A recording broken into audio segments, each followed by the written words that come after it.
Touji Aquino, a 29-year-old part-timer, had just finished his work when he was suddenly summoned to a parallel universe. Upon meeting the kingdom's king, Touji was confused as he was called a hero. However, the reality was that Touji was just accidentally included, and the real heroes were the high school students that he passed by. Since Touji was just an ordinary person who got dragged in, he was naturally kicked out since there was no use for him. After being tossed out in the streets, Touji wept as he could no longer work part-time nor play internet games. After Touji finished crying, he decided to eat something while looking at the gold coins the king gave him. Seeing how appetizing the apples looked, Touji asked the store owner how much they were. Touji was surprised when an image of the apple along with its information showed up in front of him. While Touji was wondering what appeared in the window, the store owner saw that the apples got dirty and asked Touji to pay 50,000 kettles. Touji apologized before leaving, then thought that there were no similarities to the currency in his internet games. Testing out his theory, Touji stopped at a weapon shop. After holding the sword, Touji was able to confirm his theory, and then left with the sword. A woman who was carrying a box crate found Touji's clothes strange. After finding an inn to stay, Touji purchased a cloak to avoid more glares from the surrounding people. While walking in the streets, Touji was able to learn that he can use a feature which is found in one of the internet games he was playing.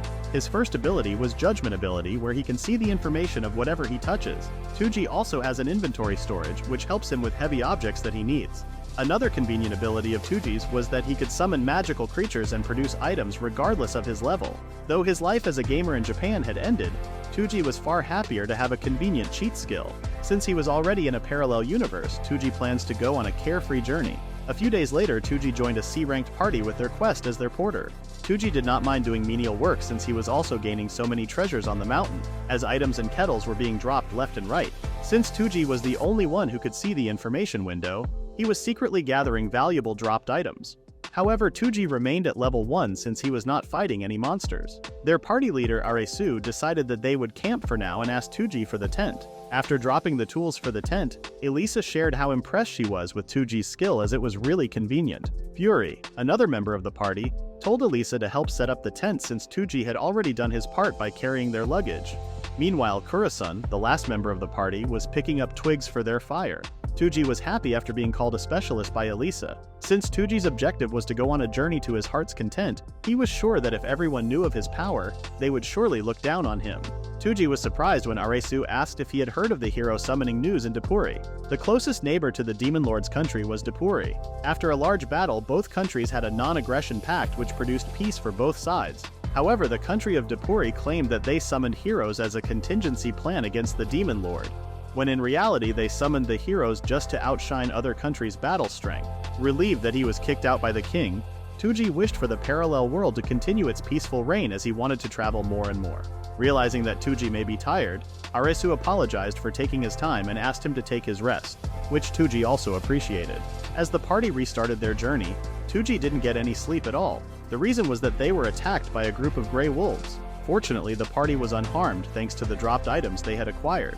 Elisa assumed that their target must be nearby since they hadn't set up their camp in enemy territory, but were still attacked. Their target was the Grey Wolves, and they had learned that many of them were transforming since their territory had expanded. For the sake of a rare drop called a strengthening scroll, Touji decided to continue even though he knew he would be killed if left behind. While scouting from above the trees, Fury instructed everyone to stop since there were a bunch of Grey Wolves ahead. When Fury mentioned that they would soon encounter the Grey Wolves in 5 seconds, Elisa immediately distanced herself and began casting fire spears. As Elisa assumed that her spell had taken out some of the Grey Wolves, she did not expect one to sneak up on her. As the other members tried to warn Elisa, she was fortunately saved by Kurasan. Seeing that the pack of Grey Wolves had caught up with its leader, Touji was frightened when a Grey Wolf tried to lunge at him. When Fury and Aresu retaliated, they had a hard time landing an attack because of the Grey Wolves' unique bodies. Touji was pleased to hear that the wolves had unique bodies, as it also meant they could yield rare drops after defeating them. In order to go on a journey on his own, Touji had to become very strong first. To increase his level, Touji had to take on the dangerous risk of fighting magical creatures. After some thought, Touji decided he must first acquire weapons that he could equip to increase his status. The strengthening scroll was necessary for his upgrade as it could help him increase the status of his equipment. As Aresu reminded everyone to stay alert, Touji tried to secure a drop when a wolf almost bit his hand. Kurasan then asked Touji to stay behind him at all costs. Scared, Touji decided to postpone retrieving item drops and prioritize defending himself as he pulled out a sword from his storage. Fury, who was still atop the tree, saw movement in the grass and alerted everyone that a wolf was in front of Kurisan. After a failed sneak attack from the Grey Wolf, it decided to run away. However, Kurisan had no plans of letting the Grey Wolf escape. Using his skill Shield Bash, Kurisan was able to immobilize the Grey Wolf. Seeing the opportunity created by Kurisan, Aresu struck the leader with his skill, while Elisa burned the wolf pack with her magic. Seeing the sea of fire in front of him, Touji couldn't help but be amazed by his party members. But what excited Touji the most was the gigantic amount of item drops that lay in front of him. While sifting through the item drops, Touji cried as he hadn't expected to obtain a strengthening scroll. After noticing the value of the wolves' corpses, Touji didn't expect to gain 2 valuable weapon drops. After a few days following the Grey Wolf incident, the number of requests to carry luggage had increased, which helped Touji save enough money. Now that his priority was increasing his level, Touji was worried about engaging in any fights since he was just level 1. While trying to increase his level, he also picked up a herb collecting request to make some achievements in the Adventurers Guild. After hunting down a couple of rabbits, Touji finally reached level 5. Based on his internet game knowledge, certain skills would be released upon reaching level 10. After a day of increasing his level, Touji still couldn't forget how terrifying the Grey Wolves were. Remembering how the New Destiny party had a hard time defeating the Grey Wolves, Touji was determined to increase his level quickly. As he checked the items he picked up during the Grey Wolf quest, Touji read that he needed to become level 10 first in order to equip the items. Touji thought that he might still be able to equip the items regardless of his level since he was not in a game. Pleased that his theory was correct and that he was able to equip the item, Touji was immediately disappointed when he saw that his stats did not increase. Touji then brought out the 3 strengthening scrolls he had picked up. While thinking of how the value of the weapon would increase, Touji also considered that upgrading the weapon could also lead to failure. To test it out first, Touji tried using the 60% success rate scroll. Touji was happy and relieved that the sword did not break after being upgraded. After upgrading the sword, Touji was excited to use the longsword since its attack power had increased by 3 points. While collecting herbs in the forest, the New Destiny party accidentally bumped into him. Aresu then mentioned that they were on a subjugation quest, as they were informed that a goblin settlement was nearby a village. Touji was immediately frightened upon hearing about goblins, as he had heard that they were tough monsters to defeat even among C or B ranked parties. When Fury showed off their new cloak, Touji was surprised and asked if it was made from the Grey Wolves that they defeated. Touji was impressed by the cloak's unique trait when Fury mentioned that it could erase one's presence for a certain period of time. Seeing that the equipment he obtained had a much lower level, Touji guessed that he would have to personally defeat the monster in order to gain higher quality items. Aresu, who wished to give a cloak to Touji, gave him money instead since he could not equip the cloak due to its high-level requirement. As Touji and the New Destiny party parted ways, Touji thought that forming his own party someday might be a good idea. A few days later, Touji had just finished eating his meal. He somehow reached level 9 and was excited with the thought that he would soon be level 10. Touji realized that ever since he was summoned, he had been very active.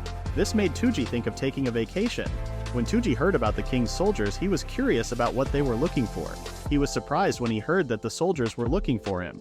Wondering what the people from the castle wanted from him, Touji realized that the information about his inventory skill may have reached the castle, which enticed them to look for him. Not wanting to return to the castle, Touji asked the shop owner to use his back door to escape. The owner did not mind but wondered what Touji had done to have the soldiers look for him. As Touji responded that he had no idea, the other adventurers backed him up as they were proof that Touji was a good guy. Glad that some adventurers were siding with him, the owner immediately pushed him towards the back door to escape. After exiting, Touji guessed that he might be in trouble and decided to collect his belongings for now. Touji did not expect that his schedule of moving to another city would be rushed. Touji thought that if he was captured, he would surely be enslaved by the heroes and lose his freedom. As Touji headed to the inn, he was surprised when he saw soldiers in front of the door. Since there was nothing important at the inn, Touji decided to leave the country immediately. While trying to escape, Touji ran into the New Destiny party. When Aresu mentioned that Touji was being chased by the royal soldiers, Touji responded that there was a misunderstanding. Seeing Aresu's expression, Touji wondered if the New Destiny party was trying to capture him. During Touji's escape from the capital city, he ran into the New Destiny party. Wondering if they were trying to capture him, Touji was surprised when they offered him help instead. Aresu told Touji that they had just accepted an escort job that would take them outside of the capital. When Aresu mentioned that smuggling Touji outside of the capital was no problem, Touji couldn't help but cry. grateful that the new Destiny party would bother to help him escape the authorities. As the group met with the merchant Meyer Albert, Arisu apologized for the delay they had caused. Upon hearing Meyer's voice, Touji thought her accent was similar to that of Osaka Prefecture. When Arisu introduced Touji to Meyer, Touji felt a little hurt when Meyer mentioned that she had no plans to pick up strays. When Arisu insisted on bringing Touji, Meyer then warned Touji of how dangerous the trip was and that she couldn't pay extra. But when Touji mentioned that he just wanted to tag along and did not need any sort of payment, Meyer's attitude immediately changed. When Meyer mentioned that she was planning on making 3 trips to the nearby towns, Touji took the opportunity to make a good impression as he took all of Meyer's luggage. As the group was about to head out of the city, the soldiers stopped them for inspection. When the soldiers reported to their chief that they hadn't found anything on the loading dock, the chief noticed that Kurisan's bag was a little unusual and asked what was inside. Kurisan lied and told the chief that it was their tents. However, the chief insisted on looking through the contents of the bag. As Kurisan could no longer give excuses, Touji thought that his escape had failed. Worried about the new Destiny party getting involved in his mess, Touji planned to give himself up. However, the soldiers changed their minds as they chased after a man who they thought was Touji. Outside of the capital, Meyer explained that his company recently purchased a rare otherworld garment. When Touji mentioned that he sold his old clothes for 3 silver coins, Meyer became enraged upon realizing that she paid too much for the clothing. Curious, Touji asked Meyer why she purchased his clothes. Meyer shared that she had an interest in rare and unusual things. As a merchant, Meyer saw value in Touji's clothes since they were different and decided to purchase them with the thought of gaining connections. Touji was grateful to Meyer for devising a plan to help him escape. When Arisu told everyone that they would reach the next town by tomorrow, Touji was curious about the map and asked Arisu where he got it. While explaining to Touji how to obtain a map, Touji held the map and was surprised when a window showed up. Touji did not expect that he would also have his own map. As everyone set up camp, Touji was a little disappointed that he would have to eat an unappetizing meal again. Wondering when he would reach level 10, Fury sensed something coming from the southwest. Based on what was on the map, Fury assessed that they could be facing goblins. Seeing the opportunity to level up, Touji pulled out his sword. Touji was surprised when Arisu told him to stay back as it was dangerous. As Elisa pushed Touji inside the carriage, Touji touched Elisa's face and was surprised upon seeing a game status next to Elisa's face. Touji became confused when seeing the life bars beside Elisa and an invitation to join their group. When Touji checked his status, he was in total disbelief that he had gained enough experience points to boost his level. Upon discovering another insane skill, Touji decided to keep it to himself for now and try not to use it against his friends. Arriving at Fergie Town's merchant guild, Touji told Meyer that he had finished unloading the whole shipment. Assuming that they were of the same age, Meyer told Touji that there was no need for them to be formal. However, when Touji revealed his age, Meyer was in total shock as she thought that Touji was just 19 years old. Curious about the enhanced longsword, Meyer asked Touji where he got it. Having difficulty explaining, Touji told Meyer that he bought the sword from a local weapon shop. However, Meyer did not believe Touji as she saw the sword's true value. When Meyer explained that weapons' value could be increased by using cheap materials, Touji was surprised by a different way of increasing a weapon's stats. After learning a new way of earning big profit, Meyer asked Touji if he could accompany her halfway through the journey. Confused, Touji still decided to help Meyer out as they planned to meet at the gate the next day. Happy with Touji's decision, Meyer shared her excitement of making profit along with Touji. Touji felt bad for lying to Meyer. He wondered what Meyer would think if she found out about his absurd gaming status skills. Because of his conscience, Touji decided to hire an escort group from the Adventurers Guild and left Fergie Town before noon. Since the next town was a 3-day walk, Touji hired an escort group called the Iron Will Army. The escort's leader, Bundle, reminded his men about safety and not letting a single monster cross their path. Touji was puzzled as to what the Iron Will Army was doing, as they were going out of their way to kill monsters that weren't even bothering them. However, Touji didn't want to voice his opinion since the Iron Will Army had agreed to his request. After seeing the loot drops from the killed monsters, Touji's mind immediately changed. He not only gained item drops but also experience points just by being with the Iron Will Army. When a summoning card appeared in front of Touji, he remembered that he had already leveled up some time ago, granting him the ability to summon monster partners. Though the monster called Kobold did not look very strong, Touji was still pleased that he had leveled up. There were 6 classes of monster types. If one collected 100 cards of the same monster, that monster would evolve to the next class, and special abilities would be gained when it became a rare monster. Since he was already at level 10, Touji decided to store the summoning card in the monster inventory book. Planning to summon the monster when he needed it, Touji did not expect that he could also name the monsters. Wondering what name he could give the monster, Touji ended up deciding on the name Pochi since the monster looked a lot like a dog. Touji was alarmed when Bundle shouted that they were facing a horde of bandits. The other members of the party were confused as to why there were bandits in the area when they were still not far from the Daepuri Kingdom's capital. Admitting his fault, Bundle reassured Touji that they would live up to their name. Touji now regretted hiring the Iron Will army as an escort. While Bundle was raising everyone's morale, the bandits were making fun of them since Bundle also mentioned that they had failed to protect a minor lord. The bandit leader asked for an expert opinion about the levels of the Iron Will army. When the bandit mentioned that most of the members were level 30, the bandit leader felt insulted, as he could not believe that a C-ranked party would contain low-level adventurers. As the Iron Will army boasted their equipment and experience, the bandit leader laughed at them, revealing that they had already claimed the lives of countless travelers and adventurers. Touji and everyone in the Iron Will army were frightened after being called little boys playing as heroes by the bandit leader. The bandit leader gave a signal which alarmed Bundle as he saw multiple silhouettes in the distance. Confused at what was going on, the bandit leader told Bundle that they were now being surrounded. The bandit leader offered a deal. The Iron Will army would live to see another day as long as they surrendered their equipment and handed over Touji to them. As Bundle's pride took over his decision, he immediately had second thoughts when the bandit leader asked if he was ready to die for his morals. Bundle was afraid that their record in the guild would be finished if they listened to the bandits' demands. Surprised at how dumb the Iron Will party was, the bandit leader suggested that they report to the guild that they were knocked out and had their equipment stolen while being unconscious. Touji despised the bandits for suggesting a scam to the Iron Will party. However, Touji did not expect that the Iron Will party would listen to the bandits' suggestion as they were already stripping down their equipment. After being abandoned by the Iron Will party, the bandit leader asked Touji why he needed 6 bodyguards. When Touji tried trading his life for his belongings, the bandits immediately asked him to show everything he had. Touji was left with no choice but to reveal his secret to the bandits and give them everything he had. Tied up inside the cave, the bandit leader was impressed with Touji's ability, as he could see that his business would soon pick up. After celebrating for finding a jackpot, the bandits slept for the rest of the night. Wondering if the bandits were really asleep, Touji did not expect that the bandits would use wooden scarecrows to fool the Iron Will army into thinking that they were surrounded. Since no one was keeping watch on Touji, after removing the longsword from the inventory, Touji summoned Pochi. He told Pochi not to make a sound and instructed it to cut the ropes. When Touji tried to take back his belongings, he accidentally kicked a glass bottle which ended up breaking. Without a second thought, Touji and Pochi ran for their lives away from the cave. Knowing that they would be dead meat if they were caught again, Touji wondered if there was another way out. Suddenly Pochi let out a howl which confused Touji at first, but he was surprised after seeing many kobolds emerging from the bushes. Touji was impressed with Pochi's quick thinking of calling for backup. Since kobolds were not very strong monsters, Touji was sure that Pochi's trick would not be able to hold off the bandits for very long. Planning to get to a road and call for help, Touji was surprised when he saw a carriage in front of him. To his surprise, Meyer did not expect Touji to pop up in the middle of the road. As Touji apologized, Meyer wanted to know if Touji knew that the royal guards were turning the capital upside down just to look for him.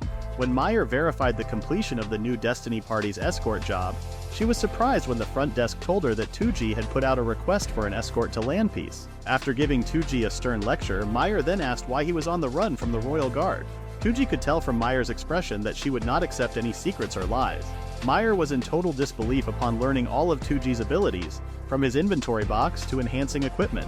Surprised that Touji was able to do so many amazing things, Meyer was jealous at how easily Touji could become rich. After Touji told Meyer everything, she was able to verify the suspicions Touji had about the hero group in the royal capital. From what Touji learned, the so-called heroes did not have any of Touji's skills. Since not a single one of them had an item box, the group was stuck carrying their own things. With unbalanced members and no support, the king wanted to bring Touji back to the castle and make him the hero group's luggage holder. Determined to get out of the country and enjoy his freedom, Meyer suggested to Touji that they partner up since she was headed to the neighboring kingdom of Tagari. Since Touji was left with no other options, he and Meyer ended up becoming partners.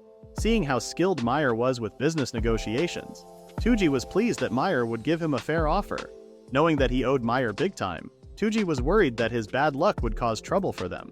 However, since Meyer still decided to help him, Touji promised her that he would do his best. Arriving at the town of Landpeace, Meyer told Touji that he could load the next shipment for the next town after he finished unloading and eating their lunch. Touji still could not let his guard down since they were still too close to the royal capital. Touji asked Meyer for a favor. Since his belongings were mixed up with the bandits, he ended up bringing everything with him. When Touji mentioned that he was planning to sell all of the items, Meyer laughed at the thought of stealing from thieves. Accepting Touji's favor, Meyer did not expect to see so many items. Trying to confirm with Touji which were his belongings, Meyer was told that everything she was seeing was the entire contents of the cave. Wondering how many people got robbed by the thieves, Meyer asked Touji to get a cup of coffee from the cafe since sorting the items would take a lot of time. While drinking coffee, Touji did not reveal to Meyer that only a small portion of the pile belonged to the bandits, as the rest were drops that Touji had been hoarding. After Meyer sorted and sold everything, she then mentioned that Touji netted some really big coins. Confused, Touji asked Meyer what she meant. Meyer then explained that Touji had a lot of great wolf and other animal furs that had no damage, which even the average pelts sold for a good price. Pleased that the items were in perfect condition, Touji was confused when Meyer showed him a very heavy bag. Meyer then whispered to Touji since she didn't want other people to hear the total Touji received. When Meyer told Touji that the bag was worth 180 million kettles, Touji was in shock as he asked Meyer if she was kidding. But when Meyer handed him the list of everything that was bought, Touji became nervous as he knew that he would be a constant target for every thief and conman if his secret were to be revealed. The two then decided to leave the town after having their lunch.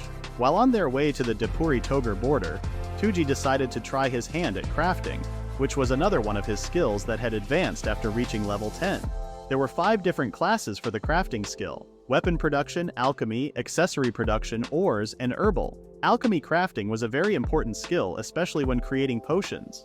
Though it was important to have a good supply of healing potions and antidotes, gathering the right materials for alchemy and weapon production was just as important.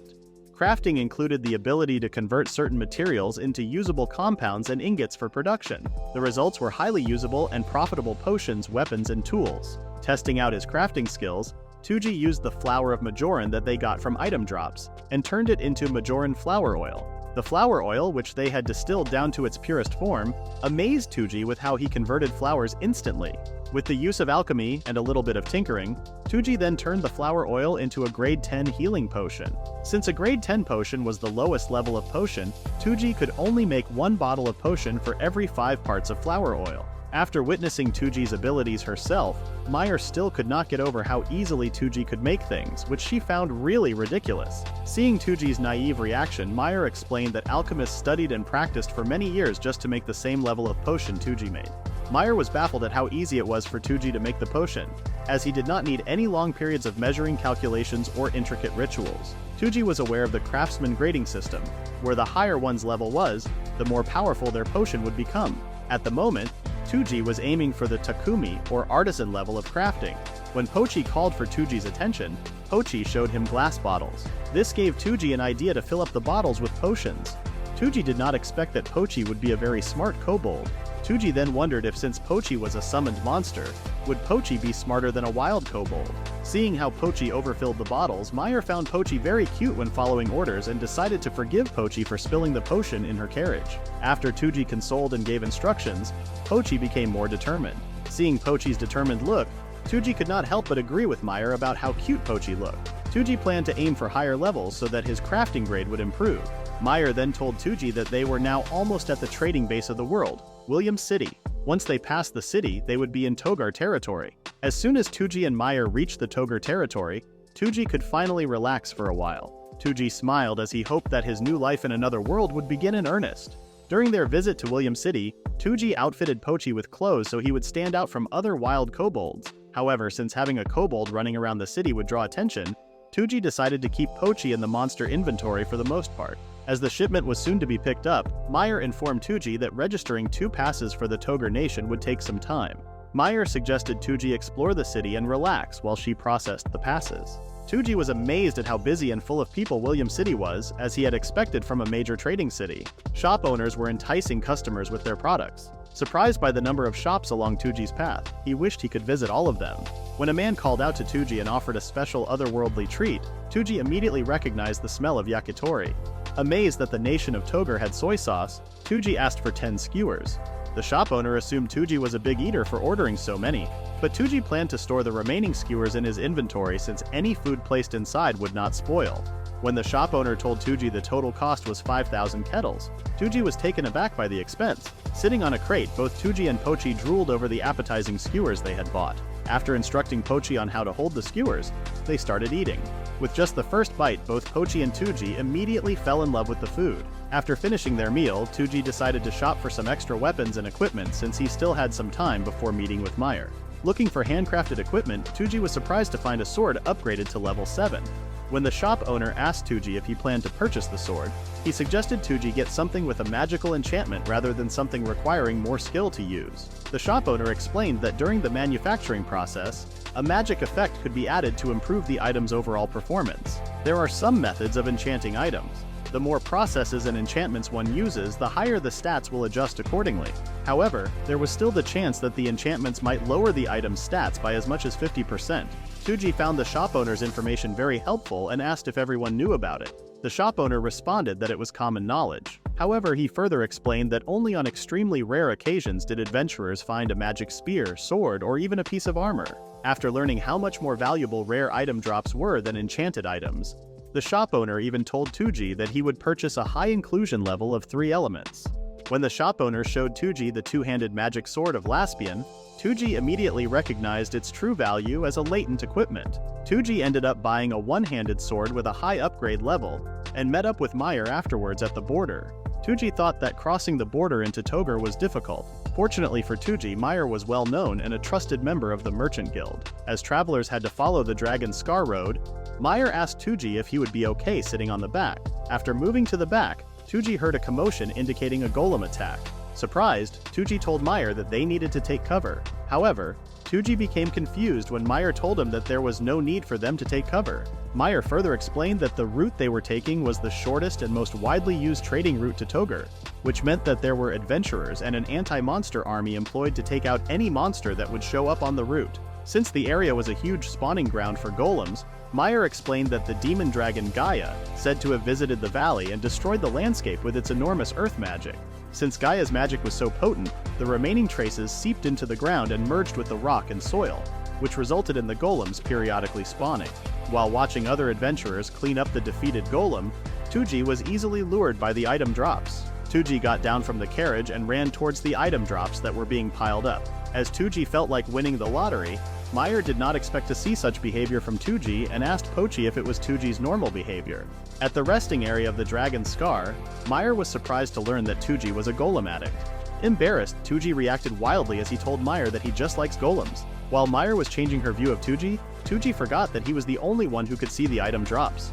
After acquiring a bunch of important items, Touji felt bad that Meyer could not see the item drops like he could, as he was sure that Meyer would also act the same if she could see the items. While Touji was running around, he forgot that he left Pochi outside. When he asked Meyer if Pochi caused any trouble, Meyer responded that instead of causing trouble, the adventurers rather found Pochi really cute and thought that Pochi was the pet of an eccentric golem lover. As they continued their journey in the morning, Meyer and Touji once again encountered a golem.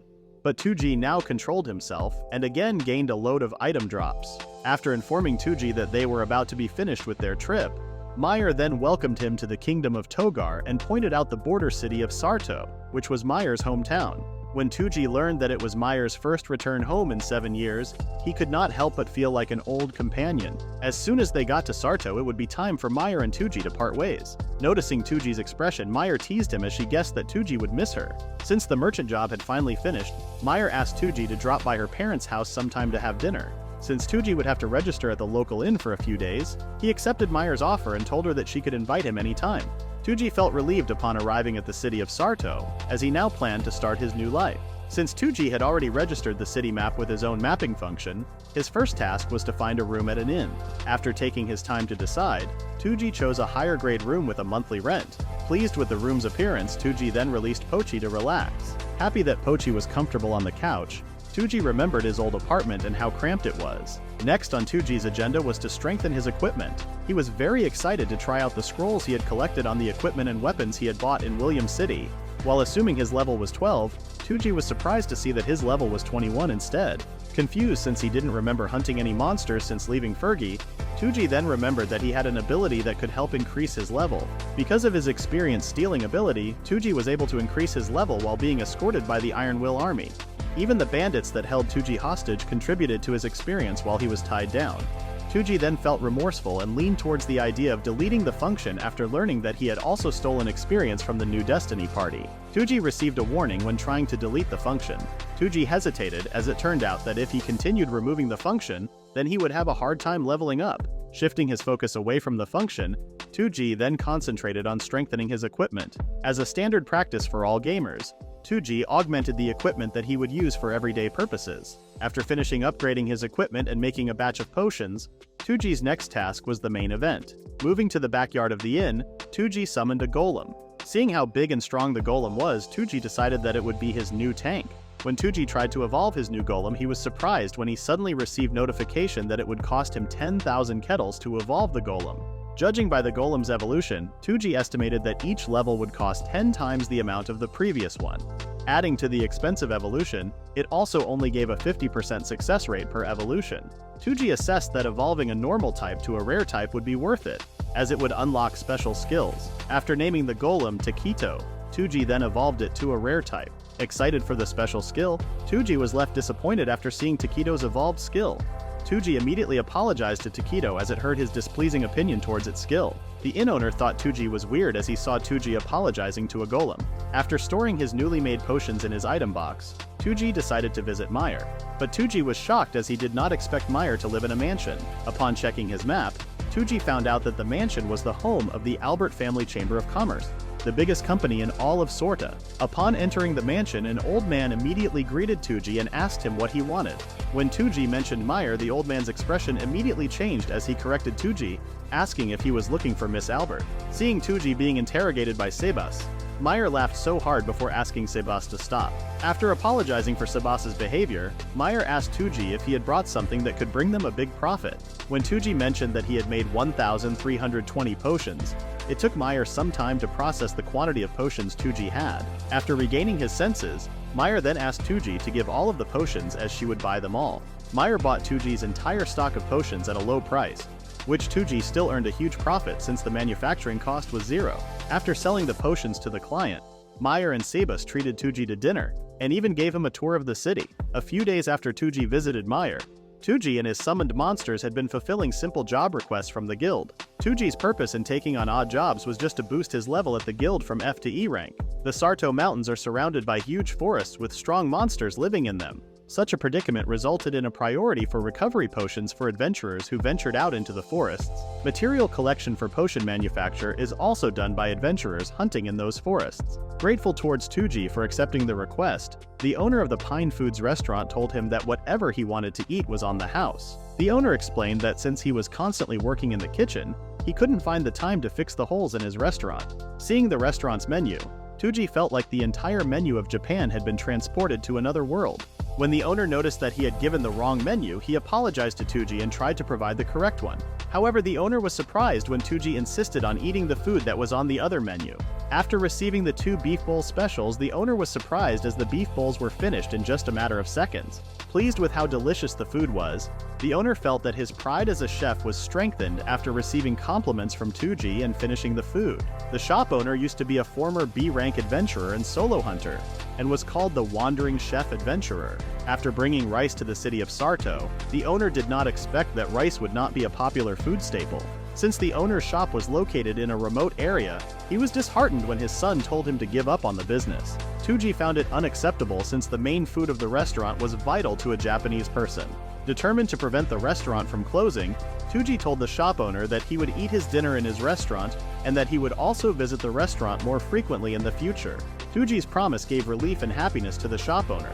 After lunch, Touji continued to work on the F-rank handyman requests. He also tried to think of a way to make rice dishes more popular, but nothing came to mind. Eating at the same restaurant for his dinner, Touji wondered why people weren't eating the rice dish more when it was really good.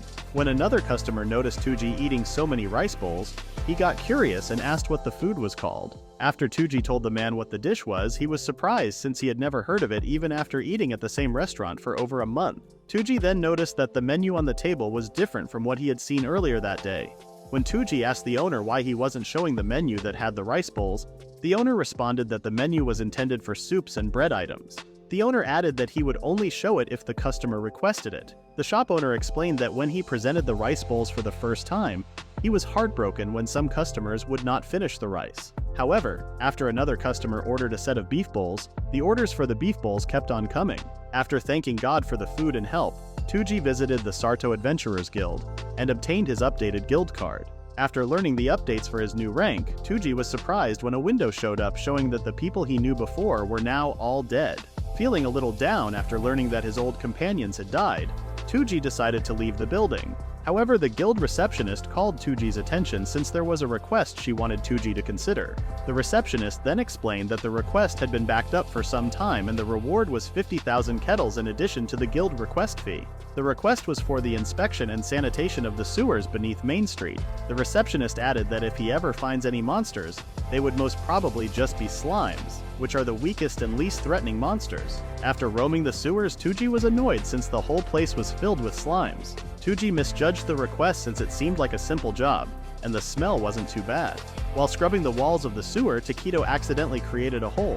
As Taquito tried to cover the hole, Touji was surprised by a terrible stench. Touji was even more surprised when he saw tons of sewer slimes. Sensing fear from Touji and Pochi, the slimes then attempted to attack them. Fortunately, Taquito was there to protect them. Accidentally slamming the slimes, Touji's eyes sparkled upon seeing tons of item drops that came from them. While Touji and Taquito were busy taking out the slimes and collecting item drops, Pochi, on the other hand, was the only one working on the guild request. Searching for more slimes to squash, Touji directed his light towards the darker part of the tunnel. However, he was surprised to see a huge slime in front of him. The king slime was furious at Touji for taking out all of the smaller slimes. Confident in Taquito's strength, Touji instructed him to smash the slime king. However, they were surprised when Taquito's punch ended up getting stuck in the slime king's mouth. Realizing that physical attacks wouldn't work, the Slime King retaliated and pushed Taquito with 3 slime attacks. Touji was surprised as he did not expect the Slime King to have such powerful attacks. Though the Slime King had high resistance to physical attacks, it was still a monster that could be defeated. After placing Taquito back in the inventory monster book, Touji then called Pochi as they were about to face the Slime King. Touji and Pochi felt disgusted attacking the soft slime. Every time Touji sliced the Slime King, it released a foul odor and lots of filthy liquids. Touji noticed that the Slime King's volume was decreasing with every slash he made. Realizing that swords were very useless, Touji then gave Pochi a bucket and instructed it to remove as much liquid as possible. Happy that their new plan was working, Touji was annoyed when the Slime King absorbed the smaller slimes and got bigger again. Angry from frustration, Touji noticed a semi-transparent round ball in the center of the slime. Realizing that what he saw was the central core of the Slime King, Touji theorized that damaging the core may help them in defeating the Slime King. When Touji instructed Pochi to fetch him the core, he already expected that Pochi would not listen since the stench was unbearable. Touji also realized how unfair his instruction was, as Pochi was like a dog with heightened senses of smell. Smelling the terrible stench would have been difficult for Pochi. Left with no choice, Touji planned to use his enhanced sword to defeat the Slime King. Diving inside the Slime King, Touji felt disgusted while swimming inside the slime. Not wanting to drown inside the Slime King, Touji swam around until he finally grabbed the Slime King's core. The Slime King had a surprised reaction as Touji had already stabbed the core with his enhanced sword. When the sword pierced the Slime King's core, the Slime King instantly exploded, as Pochi and Taquito watched Touji in a daze, wondering if he actually defeated the Slime King. Upon seeing tons of item drops in front of him, Touji was shocked when he saw the Slime King summoning card, which was an epic grade monster. Touji also gained a magic shield along with the summoning card. The rest of the items drops were kettles and scroll rewards. Despite being part of a tough and smelly fight, Touji was still glad since the payoff in the end was huge. Touji then hunted down the remaining slimes for more items and completed the request. After Touji got out of the sewers, he immediately headed towards the guild's receptionist to confirm that he had finished the request. Since the receptionist didn't want to talk to Touji, the head guildmaster was instead called out to meet Touji. Because of the unexpected subjugation, all of the slimes along with the Slime King would just be considered as a bonus for the extra work. In the end of the request, Touji was able to net 90,000 kettles for the job. The day after the sewer slime and Slime King subjugation, Touji found himself at his apartment, not expecting to fall asleep while in the middle of making potions. The most common drop items for slimes were bottles of low-level recovery potion, similar to an energy drink. Back at the inn's yard, since Touji obtained the summoning cards for both normal slime and the Slime King, they decided to hold a meeting to determine what their names would be. After giving the instructions, Touji felt bad seeing Taquito writing its name on the ground since the pencil was too small for it to hold. After receiving the papers for the names, Touji was confused by the names chosen by Pochi and Taquito, which he later decided to just accept. Touji told everyone that he would fold each of the name suggestions into a paper airplane. After throwing the paper plane, whichever plane lands the furthest wins. In the end, Taquito's suggestion of Tyrol was the winning name for Touji's new slime. After summoning the slime and naming it Tyrol, Touji did not expect Tyrol to be cute since it was covered in sewage before. Touji's next task was to upgrade Tyrol to a rare type by using 100 slime summon cards and 10,000 kettles. After upgrading Tyrol, Touji was happy to learn that Tyrol's new ability offset Taquito's automatic 10% summon damage. Touji could now see the birth of the healing slime. In the games that Touji played, 10 hit points per 10 seconds wasn't much, but it had the probability of becoming a lifesaver. Touji's next summon was the Slime King, for which he already had a name in mind. When Touji was about to summon the Slime King, he was surprised when the front desk receptionist of the inn asked him to stop. The receptionist then told Touji that his golem had damaged the backyard, and told him to fill in the holes Taquito made. After apologizing and instructing Taquito to fix the mess it made, Touji decided to put a hold on summoning the Slime King for now. Now at the Sarto Adventurers Guild, Touji wondered what quest he should take for the day. Touji then heard the other adventurers talking about the hero party from the Depuri Kingdom. Eavesdropping on the conversation, Touji was able to learn that the hero group that was summoned had settled the border dispute. When Touji learned that the hero group was training inside a dungeon, he felt a bit ashamed as he himself knew that he needed to raise his levels as well. As the other adventurers wondered what happened to the fifth member of the hero group, Touji decided to not pay any more attention since he had his own problems to deal with. After informing the guild receptionist that he would be taking the goblin subjugation quest, Touji was told that all E-ranked adventurers would be alerted of any goblins approaching the city. The receptionist then advised Touji to not go too deep into the forest unless it was necessary. After giving Touji the brief overview of the goblin subjugation quest, the receptionist then asked a personal request, which Touji needed to take a bath before reporting in.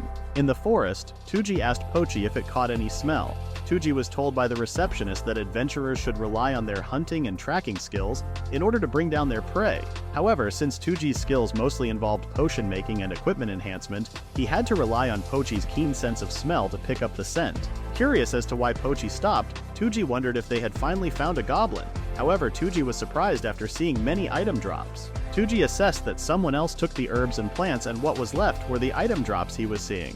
Touji then wondered if he should continue risking his life as an adventurer when he could easily obtain the items he needed. He then changed his mind as he did not regret becoming an adventurer, as he may not be able to meet Taquito, and as his attention was being called by Pochi, Touji asked if they smelled goblins now. After taking out a goblin, Touji was pleased with the results of the equipment upgrades. Touji felt a little nervous taking on the goblin subjugation quest, as it was his first humanoid opponent. Assuming the quest would be difficult, Touji did not expect it to be manageable. He guessed it was the guild's way of grooming newcomers who could handle goblins. After finishing the subjugation quest of 3 goblins, Touji decided to spend his afternoon in the forest collecting drops from other adventurers. When they saw a newly hatched bird on the ground, Touji, along with Pochi and Taquito, decided to help the bird by putting it back in its nest. After putting the baby bird back, Touji was suddenly attacked by the bird's mother. Pochi helped by speaking with the mother bird. Though Touji wasn't sure how Pochi cleared up the misunderstanding, he decided to leave the matter as Pochi had become good friends with the mother bird. Returning to his task, Touji did not expect another bird to kill itself by running toward Taquito. Horrified by what had just happened, Touji's attitude immediately changed after seeing the item drops, especially the rare summoning card. As Touji heard a group of people coming toward his location, they were surprised to see the bird they were following stuck on Taquito's body. After the man asked Touji if he was the one who caught the bird, they regrouped and discussed their next plan. When the woman suggested they inform the buyer that the bird got damaged while trying to escape, Touji shared his opinion that they should be truthful with their employer. Touji's response enraged the woman as they were hoping to capture the bird and get a huge amount for it. Ignis, the long-haired woman, expressed her disappointment toward their leader, sharing how she no longer wanted to sleep in the stables. Frey, another member of the group, tried to calm Ignis down but ended up being berated. Touji was in total disbelief at how disorganized their party was. Bray, the leader of the party, encouraged the group to be positive and tried to make amends with Ignis. However, Ignis further insulted Bray, which made Frey angry as she asked Ignis to apologize. Touji did not want to be involved with the party after witnessing their chaotic outburst, deciding to just give them the bird's carcass. Hearing Touji's words, Bray immediately grabbed his hand, very thankful for Touji's generosity. When Ignis apologized for Touji having to give up the rare bird, she was relieved upon learning that the bird wasn't really a big deal for him. Happy that there were still good-hearted people around, Ignis expressed her gratitude toward Touji before leaving with her party. As Pochi and Taquito felt happy seeing the party makeup, Touji decided to end his task for the day and head home. On his way back, Touji added his latest addition to the summoning book. Touji had no need for the bird carcass since he had an intact bird inside his book. Additionally, he was very happy to have finished the goblin subjugation quest. At the Sarto Inn, Touji reached level 8 with his artisan skills, thereby earning the title of Master Artisan. Touji has been diligently working every day, and his potion-making skills have also reached a high level, particularly in herbal and alchemy classes. While potions are typically used for immediate effect, specialty drugs can provide a latent additional percentage effect in certain situations. In other words, the higher the status, the greater the effect. Given Touji's current status level, any benefits he produces would be relatively modest. Thus, Touji decided to focus on crafting specialty drugs that could impact factors other than status. Although achieving this goal was admirable, Touji faced a challenge due to the lack of ingredients for the potions he wished to make. After completing his potions, Touji then focused on enhancing his equipment production skills. During a visit to Meyer's home, Touji became engrossed and ended up forging more than 50 swords for Meyer to sell. Having collected numerous ores during their initial expedition down the Dragon's Scar, Touji utilized these ores along with his equipment production skill to craft enhanced swords. Touji was excited by the prospect of reaching master level in equipment production, as it would enable him to create weapons and gear with latent potential. Despite some viewing Touji's skills as cheating, no one knew that the weapons he created were far superior, possessing the capability to unlock one's potential with different combinations. After momentarily losing focus, Meyer reminded Touji that she was the exclusive seller of his products. Upon evaluating the weapons created by Touji, Meyer informed him that his fine swords could fetch as much as 6,000 kettles each. Touji was further surprised when Meyer suggested that he might be able to make at least 100,000 kettles. Now at the abandoned mine northeast of Sarto, Touji and Pochi visited the area to collect more ores. Touji then summoned Taquito and his new bird summon Collect, instructing Collect to gather valuable resources. Led by Taquito to a significant ore deposit, Touji expressed satisfaction, only to be startled when a rock monster, a Goron, suddenly moved and attempted to roll towards them. The Goron was about to strike Touji and the others when it was easily stopped by Taquito with its hammer. Touji was relieved that his decision to equip Taquito with a steel hammer was correct. Not wanting to be left out of the fight, Touji called Pochi and urged him to assist Taquito, leading them to use their pickaxes against the Goron. When Collect attempted to join the fight, Touji grew worried for its safety and instructed the bird to remain on the sidelines and focus on collecting resources. Returning his attention to the Goron, Touji was elated upon discovering a silver ore, although he was concerned that defeating a lesser earth monster might yield fewer drops. Collect's ability compensated for any potential shortfall. Pleased with the bountiful haul they obtained for the day, Touji found the location promising and planned to revisit it soon. As they headed back home, Touji was surprised to hear a scream. Contemplating whether to investigate, Touji ultimately decided to do so, especially since Pochi was eager to help. Touji was glad that he had kept the cloak of the hidden wolf, as it made it hard for monsters to detect his presence. Passing by a fire inside the forest, Touji wondered if there was a raging fire demon in the area. Hearing a call for help, Touji was surprised to see a group of orcs pinning down someone. Touji immediately ducked his head when he saw an orc turn towards his location. He then remembered that the orcs couldn't detect his presence due to the effects of the cloak. Though he sought advice on what to do from Pochi, Touji already knew that fighting outnumbered was pretty much a death sentence. Even though the situation was harsh, Touji had no choice but to keep quiet and wait for the orcs to leave the girl. When the orcs carried the girl away, Touji recognized her as Ignis, a member of the party he had met earlier. Wondering what had happened to the rest of Ignis's party, Touji instructed Collect to look for the members of Ignis's party and guide them towards the orcs' location. After getting captured, Ignis was being held at an abandoned woodcutter's shack. Lying on her side, Ignis was surprised when Touji suddenly showed up and opened the door.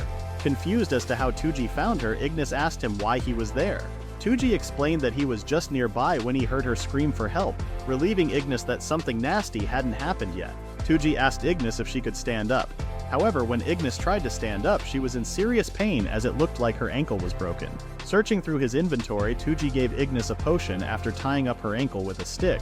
Ignis then remembered the guard outside the shack and asked Touji what had happened to it. As Touji explained that Taquito had knocked out the guard and the other orcs were still in the forest, Ignis warned Touji that they had to leave immediately. Touji did not know that orcs could smell individuals from far distances and attack in groups. Ignis further explained that orcs do not attack if they are outnumbered. Unfortunately for Ignis, she had encountered the orcs while she was alone. Touji tried to calm Ignis down and reassure her that her party members would come and get them. However, to Touji's surprise, Ignis and her other party members had a falling out after receiving their small share of the reward. Ignis was then annoyed as she remembered how Bray had given half of the reward to the girl's parents' bakery, cursing Bray for splitting the money even further, despite not having much money for themselves. While cheering Ignis up, Touji told Ignis that they had to get going before the orcs returned. However, Ignis no longer had the motivation and told Touji to leave her be and just save himself. Upon opening the door, the two were speechless after seeing a horde of orcs in front of them. Scared of seeing an orc army, Ignis wished that her magic staff hadn't broken so she could have fought the orcs with fire magic. When Ignis asked Touji if he had a magic staff she could use, Touji assessed that his skills might be good enough to create a simple magic staff. Since Touji did not have the firepower to take on many enemies, he had to depend on Ignis's magic. While hastily creating a magic staff, Touji hoped that his familiars would buy him enough time to finish the magic staff. Opening up his monster inventory, Touji summoned his new monster, King Cayman, the Slime King. He hoped that King Cayman would be able to hold off the orc army long enough for him to finish the magic staff. Surprised to see a Slime King in front of them, Ignis asked Touji how he was able to summon such a powerful monster. When King Cayman communicated with Touji, he wondered if this was how prey felt when facing a giant predator. Instructing King Cayman to smash the orcs thoroughly, the situation changed as the orcs were now very frightened. Shooting powerful slimes at multiple orcs, Touji was shocked since he did not remember the original Slime King being that powerful. As the orcs called for more backup, Ignis became more afraid as the number of orcs now could be considered beyond a disaster level. Not wanting Ignis to get excited and aggravate her injury further, Touji handed her Pochi to calm down. Touji's trick proved to be effective as Ignis was now focused on Pochi's cuteness. Meanwhile, King Cayman was pummeling the orc army left and right. Touji was frightened at how King Cayman was enjoying himself killing the orcs. After a few moments, King Cayman finished the fight and completely massacred the entire orc army. Sensing that something was coming, Ignis immediately recognized the monster as the Orc King. The Orc King cried its eyes out after witnessing the total annihilation of its entire army. Seeking revenge, the Orc King leaped towards King Cayman, trying to take it out. Worried for King Cayman's safety, Touji warned his summoned monster of the danger. However, both the Orc King and Touji were surprised when the Orc King's attack was ineffective. Grinning at the Orc King as it looked down on its attack, King Cayman then unleashed multiple slime attacks towards the Orc King, ending its life. As the Orc King's body fell, Touji did not expect that the fight would be uncontested as King Cayman overpowered the Orc King. After thanking King Cayman for saving their lives, Touji was still a little scared since King Cayman was really big and imposing. As King Cayman jumped away, Touji saw King Cayman's writing telling Touji that he had fun fighting and wanted to fight more. After putting King Cayman back in the monster book, Touji decided to spend the next few days making a new wand for Ignis instead of trying to kill everyone in front of him. Touji did not expect that King Cayman would be a battle junkie. Still, Touji was grateful towards King Cayman since it did save them from the army of orcs. Touji then told Ignis that before they head back home, they first have to finish collecting the materials. The next day after the orc incident, Touji was at the inn pondering what he should do next. Touji didn't want to admit that King Cayman's rampage was a huge success. However, as an E-rank adventurer, Touji was not expected to be able to defeat an army of orcs. If Touji were to report the incident to the guild, he would surely stand out too much. Back when Touji and Ignis were collecting materials, Ignis was surprised to learn that Touji had no idea what to do with the orc bodies. Ignis explained that monster materials were valuable, such as the orcs, which were primarily a source of food. Touji could not believe that orc meat was something that others ate. Ignis further explained that monsters like orcs were no different from farm animals or beasts hunted in the wild. Orcs in particular only exist to kill male humans and rape human females in order to breed. It was fortunate for Ignis that Touji had heard her call for help. Orcs are usually hunted for their meat and certain body parts. But Touji still wondered if it was okay to eat orc meat. Other than their meat, there wasn't much left to salvage after King Cayman pulverized all of the orcs with the exception of the Orc King. Touji was even more surprised when Ignis specifically asked for the Orc King's testicles since they were a highly valued aphrodisiac. Back in the present time, Touji was surprised when Pochi asked to use the kitchen as it wanted to cook the orc meat. Not wanting Pochi to eat the orc meat, Touji promised Pochi that he would buy normal ingredients for Pochi to cook and eat. Looking at his inventory, Touji discovered that he could automatically dismantle monsters into materials. He then wondered if he could do the same with the orc bodies that he had stored. Testing out one orc body, Touji was pleased to find that his theory was correct as he was given options to either turn the orc body into orc meat or orc-based oil. Though the orc meat looked similar to normal meat, Touji still felt disgusted by it. Touji decided to view the orc bodies he had collected as a way to save up resources, and decided to just break down the rest of the orcs into meat and other materials. Finished with the orc business, Touji called out for Pochi so that they could have their lunch. Touji forgot that Pochi had already left with the piece of pork steak he had made. Judging by Pochi's actions, Touji already had an idea where he was headed. Out in the streets, Touji was surprised after seeing the restaurant repainted and cleaned. As the shop owner meant to speak with Touji, he interrupted the shop owner first and asked if he had seen Pochi. The shop owner pointed inside the restaurant and explained that Pochi had helped the restaurant during the lunch rush. The shop owner expressed how he wished that Pochi was a full-time employee since the customers loved the food and also Pochi. Seeing many customers, Touji asked what was going on as there had been an increase in the number of counter seats. The shop owner explained that ever since his rice bowls became popular, he came up with the countertop idea. While ordering a beef bowl special, Touji saw how vital the countertop idea was, as it helped the restaurant serve the food faster for the customers who had already paid for their meal ahead of time. Touji felt that the restaurant was becoming like a fast food chain, rather than the restaurant he was used to visiting. When Pochi served the beef bowl rice, Touji asked if Pochi had served him the meat that he had taken earlier. The shop owner interrupted the two as he asked Touji where Pochi got the meat from since the customers loved it so much and even described it as monstrously good. He then expressed how grateful he was towards Touji and Pochi, as if it weren't for them, then the restaurant would have closed a long time ago. Touji didn't want to take the credit. However, the shop owner explained that because of Touji's thirst for the beef bowl rice, people took notice of the food and started ordering from the rice bowl menu. After learning that the shop owner's son was no longer worried about his father, Touji was pleased to know that everything he had done for the place was worth it. Happy with the restaurant's outcome, Touji thought to just ignore the details and enjoy what's in front of him. Touji was now focused on living freely in his new world with his equipment manufacturing skills. He then thought of the hero group, as he was sure that the members also had their own cheat skills, and probably had a higher level than Touji. Visiting the Adventurers Guild, Touji was informed by the receptionist that he was being promoted to D rank because of the results of his previous quests. Pleased with the news, Touji did not hesitate to accept the promotion. Staring at his guild card, Touji was happy that his hard work had borne fruit since he was now a D rank adventurer. Not only was Touji a D rank, but his level was also over 30. This meant that Touji's crafting skills had also risen in rank. In the world Touji was in, if an adventurer reached the C rank, then he would be seen as a trusted adventurer. Touji was now excited to upgrade his equipment, suited for a D rank. After getting his promotion, the receptionist then asked Touji if he wished to take his first D rank quest. Touji happily accepted the offer. Meyer didn't expect Touji to accept her request to resupply the North Border Station. For Touji's first D rank request, he was more pleased knowing that he would just be doing the same thing as his previous job of carrying luggage for adventurers. Meyer warned Touji that the mountain road towards the station was very dangerous at times. She then shared how the hero group of the Dapuri Kingdom was doing lots of monster hunting, which upset the balance of nature, and now many monsters were fleeing towards Togar territory.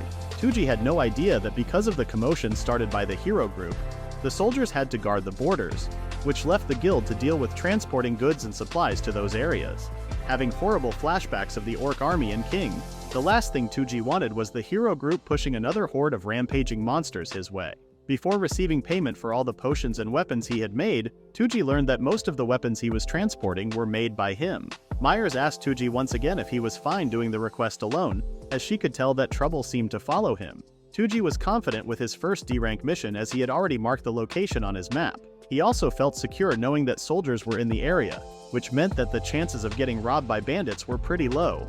When Meyer reminded Touji of the time when he was escorted by the Iron Will army, Touji immediately felt nervous. Reminding Touji of the location and if he had brought enough rations, Meyer wondered if she could get another adventurer to go with Touji so that she wouldn't have to worry.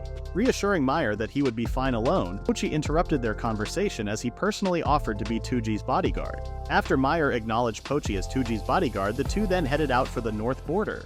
At the North Border Station, the soldiers became alarmed. But after Touji explained that they were delivering supplies from the guild, the soldiers' worry immediately changed to relief, as they couldn't believe that Touji brought all of the supplies they needed. After unloading all of the items he brought, the soldier heard Touji's stomach growling. Accidentally hearing Touji's stomach, the soldier then pointed the way to the dining hall and told Touji that he could freely use the kitchen and make whatever he wanted. Arriving at the dining hall, Touji heard someone calling his name. He was surprised that it was Ignis. After telling Ignis that he was doing a resupply request, Touji then asked Ignis the reason why she was at the North Border. Ignis responded that she was also doing work as part of the surveillance and subjugation team for attacking monsters. Touji asked if she was okay to do such a request since she recently had her ankle broken. But when Ignis showed her healed ankle, Touji was very surprised. Ignis then shared how she got the best treatment that the orc testicle could offer. The healing clinic that Ignis visited to have her ankle fixed was an organization of healers that treated injuries like a hospital. Toji then kept pulling Touji's coat, which reminded him of the reason why they visited the dining hall. Inside the kitchen, Toji had a disappointed look after seeing the ingredients the station had. Since Toji preferred to cook meals using fresh ingredients, a hungry Touji couldn't help but just bring out the ingredients he had. Ignis did not expect that Touji would let Toji cook, as it never crossed her mind that a kobold could cook. In comparison to Touji's skills, Touji was much smarter than him as a whole. Touji could cook, clean, and do domestic chores better than Touji ever could. For a slob like Touji, having Touji was a godsend. Even though Touji was proud of his skills, he still couldn't help but feel a bit inferior to Touji. Touji was surprised after seeing the pork cutlet meal set made by Touji. Ignis instantly loved the meal after eating just a piece of the meat. Taking back her words, Ignis was now convinced that Touji could really cook. Though Touji couldn't explain how it was possible for Touji to learn cooking, he paid no attention anymore to details since having Touji around made Touji's life a bit more bearable. As the other soldiers were lured by the delicious smell, that reminded Touji that he hadn't eaten yet and told Touji that he was hungry. Touji immediately went to work and cooked not just for Touji, but also for everyone who was hungry. The next day, Touji was trying out the new skill he gained after reaching level 30. The skill was called the Special Enhancement function. Touji had only been doing normal enhancements, which depended on the number of upgrade points that an object possessed. The difference with the Special Enhancement function was that it required money to work. After trying out his new Special Enhancement skill with the sword that he normally enhanced, Touji was able to get good results as all the stats of the sword got boosted. Equipping the sword that Touji just enhanced could give anyone a great advantage. Testing out the limits of his new skill, Touji was able to reach the quality of a weapon that most C-ranked adventurers love to have. Touji reminded himself that rare items have higher enhancement levels, and that there's only so many times an object can undergo special enhancement. The big downside to special enhancement was the cost, as the enhancement for level 21 to 25 already cost up to 20 million kettles. Touji was wary of the possibility that the enhancement and strengthening would fail, as the higher he enhanced the weapon, the success rate went lower. When Touji handed Touji his sandwich, he couldn't believe how rich the sandwich was. Touji was impressed with Touji for making a teriyaki sandwich. Though the sandwich was so delicious, Touji was still disappointed since he still had to look for strengthening scrolls in order to upgrade an object. Leaving the station, Touji was still consoling Touji, explaining that he did not mean to insult his food. Touji thought of bringing him to the Donbury Pine as Touji hoped that the owner could cheer Touji up. Touji noticed something from afar. Upon seeing the books that were being sold, he was surprised that the book was about the hero with the harem group from Dapuri. Touji was in disbelief that the kingdom of Dapuri would actually spend so much money just to make the heroes look good. While thinking how the hero group was doing many irresponsible things, Touji thought that he could dismantle the books just the same as how he dismantled the orc bodies. After purchasing a book, Touji was able to confirm his theory after dismantling the book into blank sheets. Since it was a lot easier to upgrade and enhance things with scrolls, as they use fewer materials, Touji decided to focus on leveling his alchemy really fast. The shop owner was surprised when Touji told him that he would buy all of the copies of the new heroic legends. Visiting the Adventurers Guild, Touji saw that there was a swarm of people in the lobby. It was announced that there was an urgent request for all adventurers, since there was a huge monster stampede in the mountain region. Though the mess was caused by Dapuri's heroes, Touji saw it as a good opportunity. Touji then walked up to the receptionist and told her that he wanted to sign up for the Monster Stampede subjugation party. Touji, along with his summoned monsters, sat in the middle of the camp. He still couldn't help but feel nervous, even though the only reason he volunteered to be on the front lines was because of the potential for item drops. Touji's attention was directed to the commotion nearby. It was caused by Ignis and her former party, who were trying to get her to join the team again. Though the party offered bread for Ignis's return, she felt insulted and still blamed the party for her demotion to D rank. After lecturing Bray and Frey about sharing the work and rewards, Ignis then told Frey that she never once liked her parents' tasteless bread. Since Ignis was the kind of girl who speaks her mind and doesn't hold back, Touji was confused about why Ignis was headed his way. After greeting Taquito, Ignis immediately got annoyed when Taquito suggested that she needed company. Touji knew Ignis's hardships and understood why she refused to rejoin her old party. To comfort Ignis, Pochi gave her stew, which Ignis appreciated. Not wanting to owe Pochi as compensation, Ignis handed Pochi money, which Pochi ended up giving to Touji. He then remembered back at the North Border Station that the soldiers paid good money for the food that Pochi cooked. Touji wondered if setting up a diner and making Pochi the head chef was a good idea. When Touji noticed that Bray and his party were staring at him, he felt nervous and decided to stay away from them for tonight and tomorrow. Morning came, and the adventurers were already up, taking on the rampaging monsters. Touji did not expect that the adventurers would treat the stampede like a big festival. Seeing the item drop in front of him, Touji couldn't help but join the front lines. When one of the adventurers got hurt, he was first confused, seeing a kobold selling cheap recovery potions. However, after taking them, the adventurer thanked Pochi as he recovered quickly. When an adventurer called out for B-ranked adventurers to face the Wyvern, the Iron Will Army volunteered to take action and deal with the Wyvern themselves. A member of the Iron Will Army was surprised when Touji showed up trying to sell some potions to him. Touji still remembered how the Iron Will Army abandoned him and gave him to the thieves. In addition to taking their experience points during the stampede, Touji plans to charge the Iron Will Army 10 times the amount that they would purchase from him. Touji spent most of his time running around selling potions and picking up item drops. By the end of the day, most of the monsters of the stampede were taken down. In front of a bonfire, Touji and his summons were warming themselves. Exhausted from the fight, Touji was relieved that he could finally relax. For a day's work, Touji was not disappointed since he managed to reach level 36. He was also able to clean up when it comes to items and kettle drops, as he could see a big payday ahead. Hearing Ignis's voice asking him what he was talking about, Touji was surprised and tried explaining himself. Ignis then told him that there was no need for explanation as she didn't care much. Ignis was impressed with Touji's work during the stampede, selling cheap recovery potions which helped the adventurers win the fight. Remembering how Touji saved her, Ignis told Touji that he really was a good person. Instead of being happy, Touji felt guilty since his purpose during the stampede wasn't to help others but rather to collect item drops. As the first day of the stampede had ended, Touji was sure that they would be fine since they still had many healthy adventurers with them. Stampedes of monsters are considered inherently dangerous. Adventurers on the front line risk their lives because it's a job that needs to be done. If a stampede is left unchecked, it could wipe out a whole village. Ignis shared her experience during the first day, explaining that she didn't do much and spent most of her time enjoying the feast.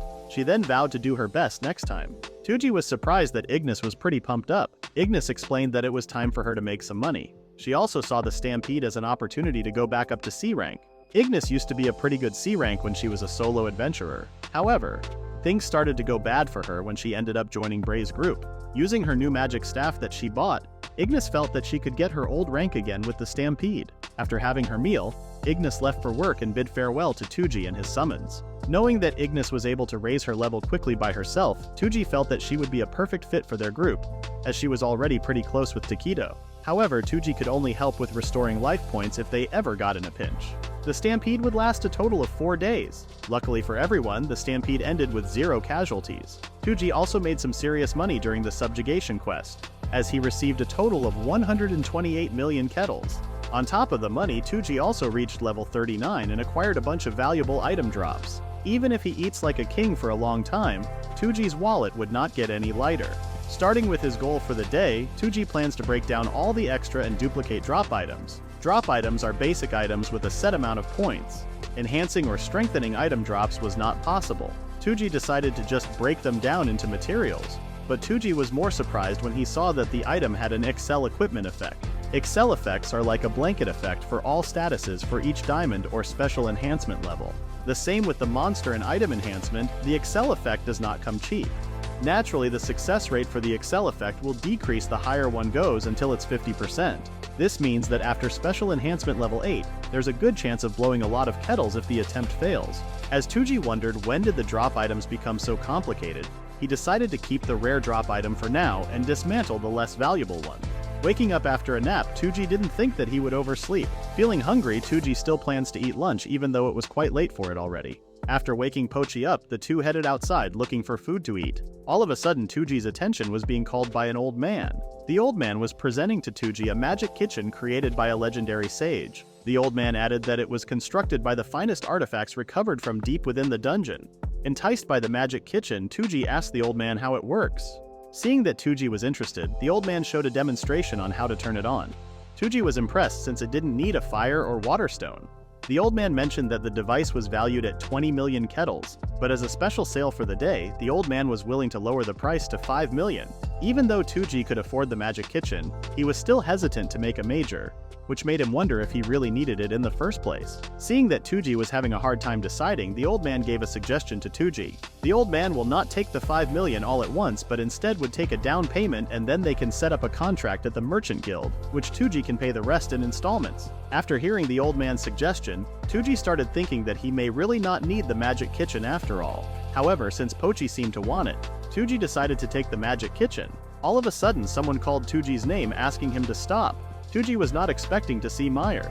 As Meyer evaluated the magic kitchen, she then asked the old man what type of scam he was trying to pull since the magic kitchen wasn't made from dungeon artifact. Meyer then accused the old man of selling a common type of kitchen model that even had a firestone with terrible quality. After lecturing the old man on the ethics of being a merchant, Touji was in total shock as he could not believe that he was almost suckered into paying 5 million edels for a piece of junk. The old man then called Meyer an amateur merchant and stated that he was a very important street vendor of the Albert Family Chamber of Commerce. The old man then threatened Meyer of banning her from the Merchant Guild for life. Hearing the Albert name, Meyer asked the old man if he was close to the CEO, Sakai Albert. When the old man responded that he was, Meyer's frown changed immediately to a smile as she asked the old man its name. The old man told Meyer that his name was Vaju, and that he happened to be close to Sakai Albert. Thinking that Meyer understood the situation, the old man then told her to forget about the matter and walk away.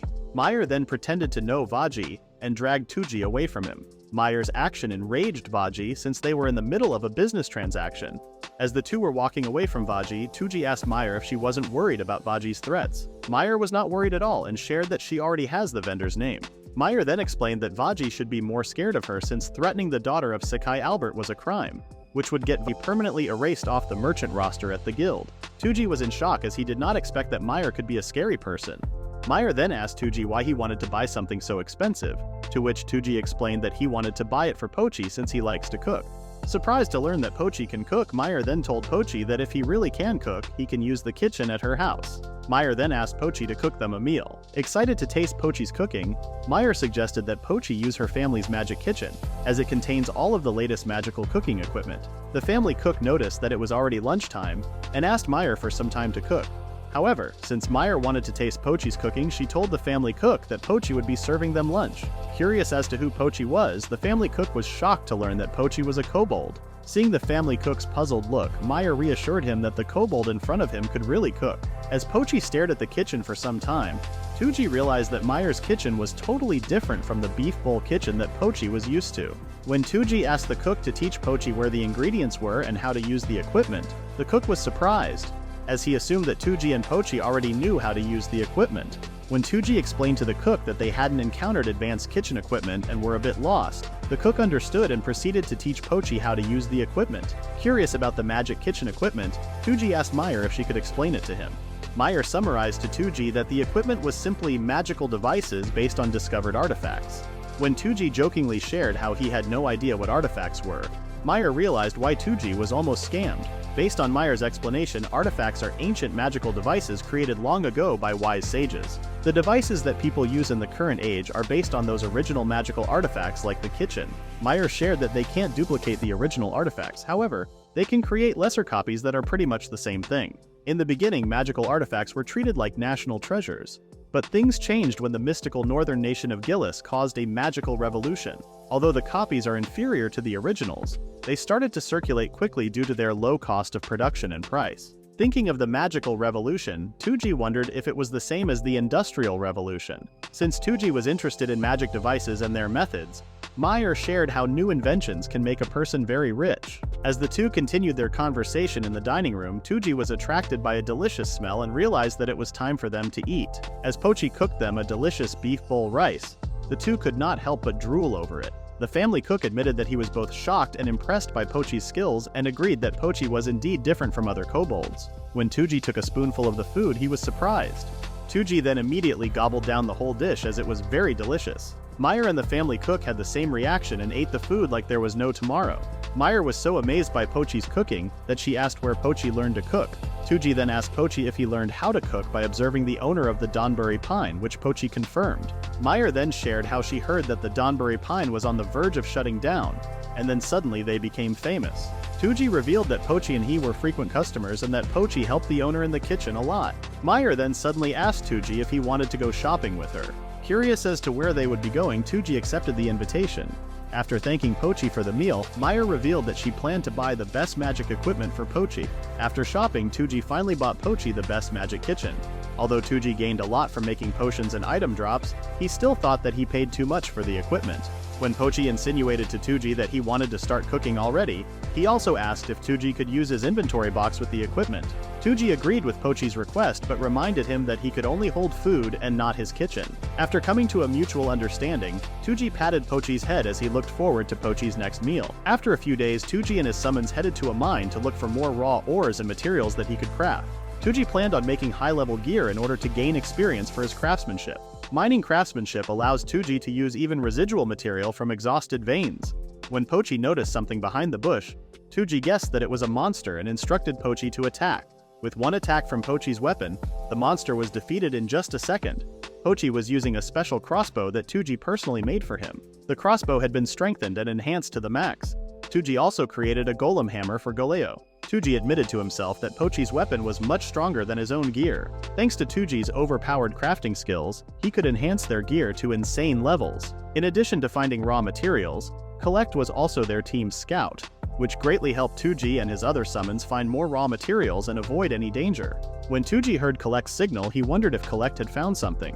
Touji was then led to a cave, which made him wonder if the cave was some sort of hidden dungeon. After Collect confirmed that the stuff Touji was looking for was inside, Touji no longer hesitated, took out a lamp and entered the cave.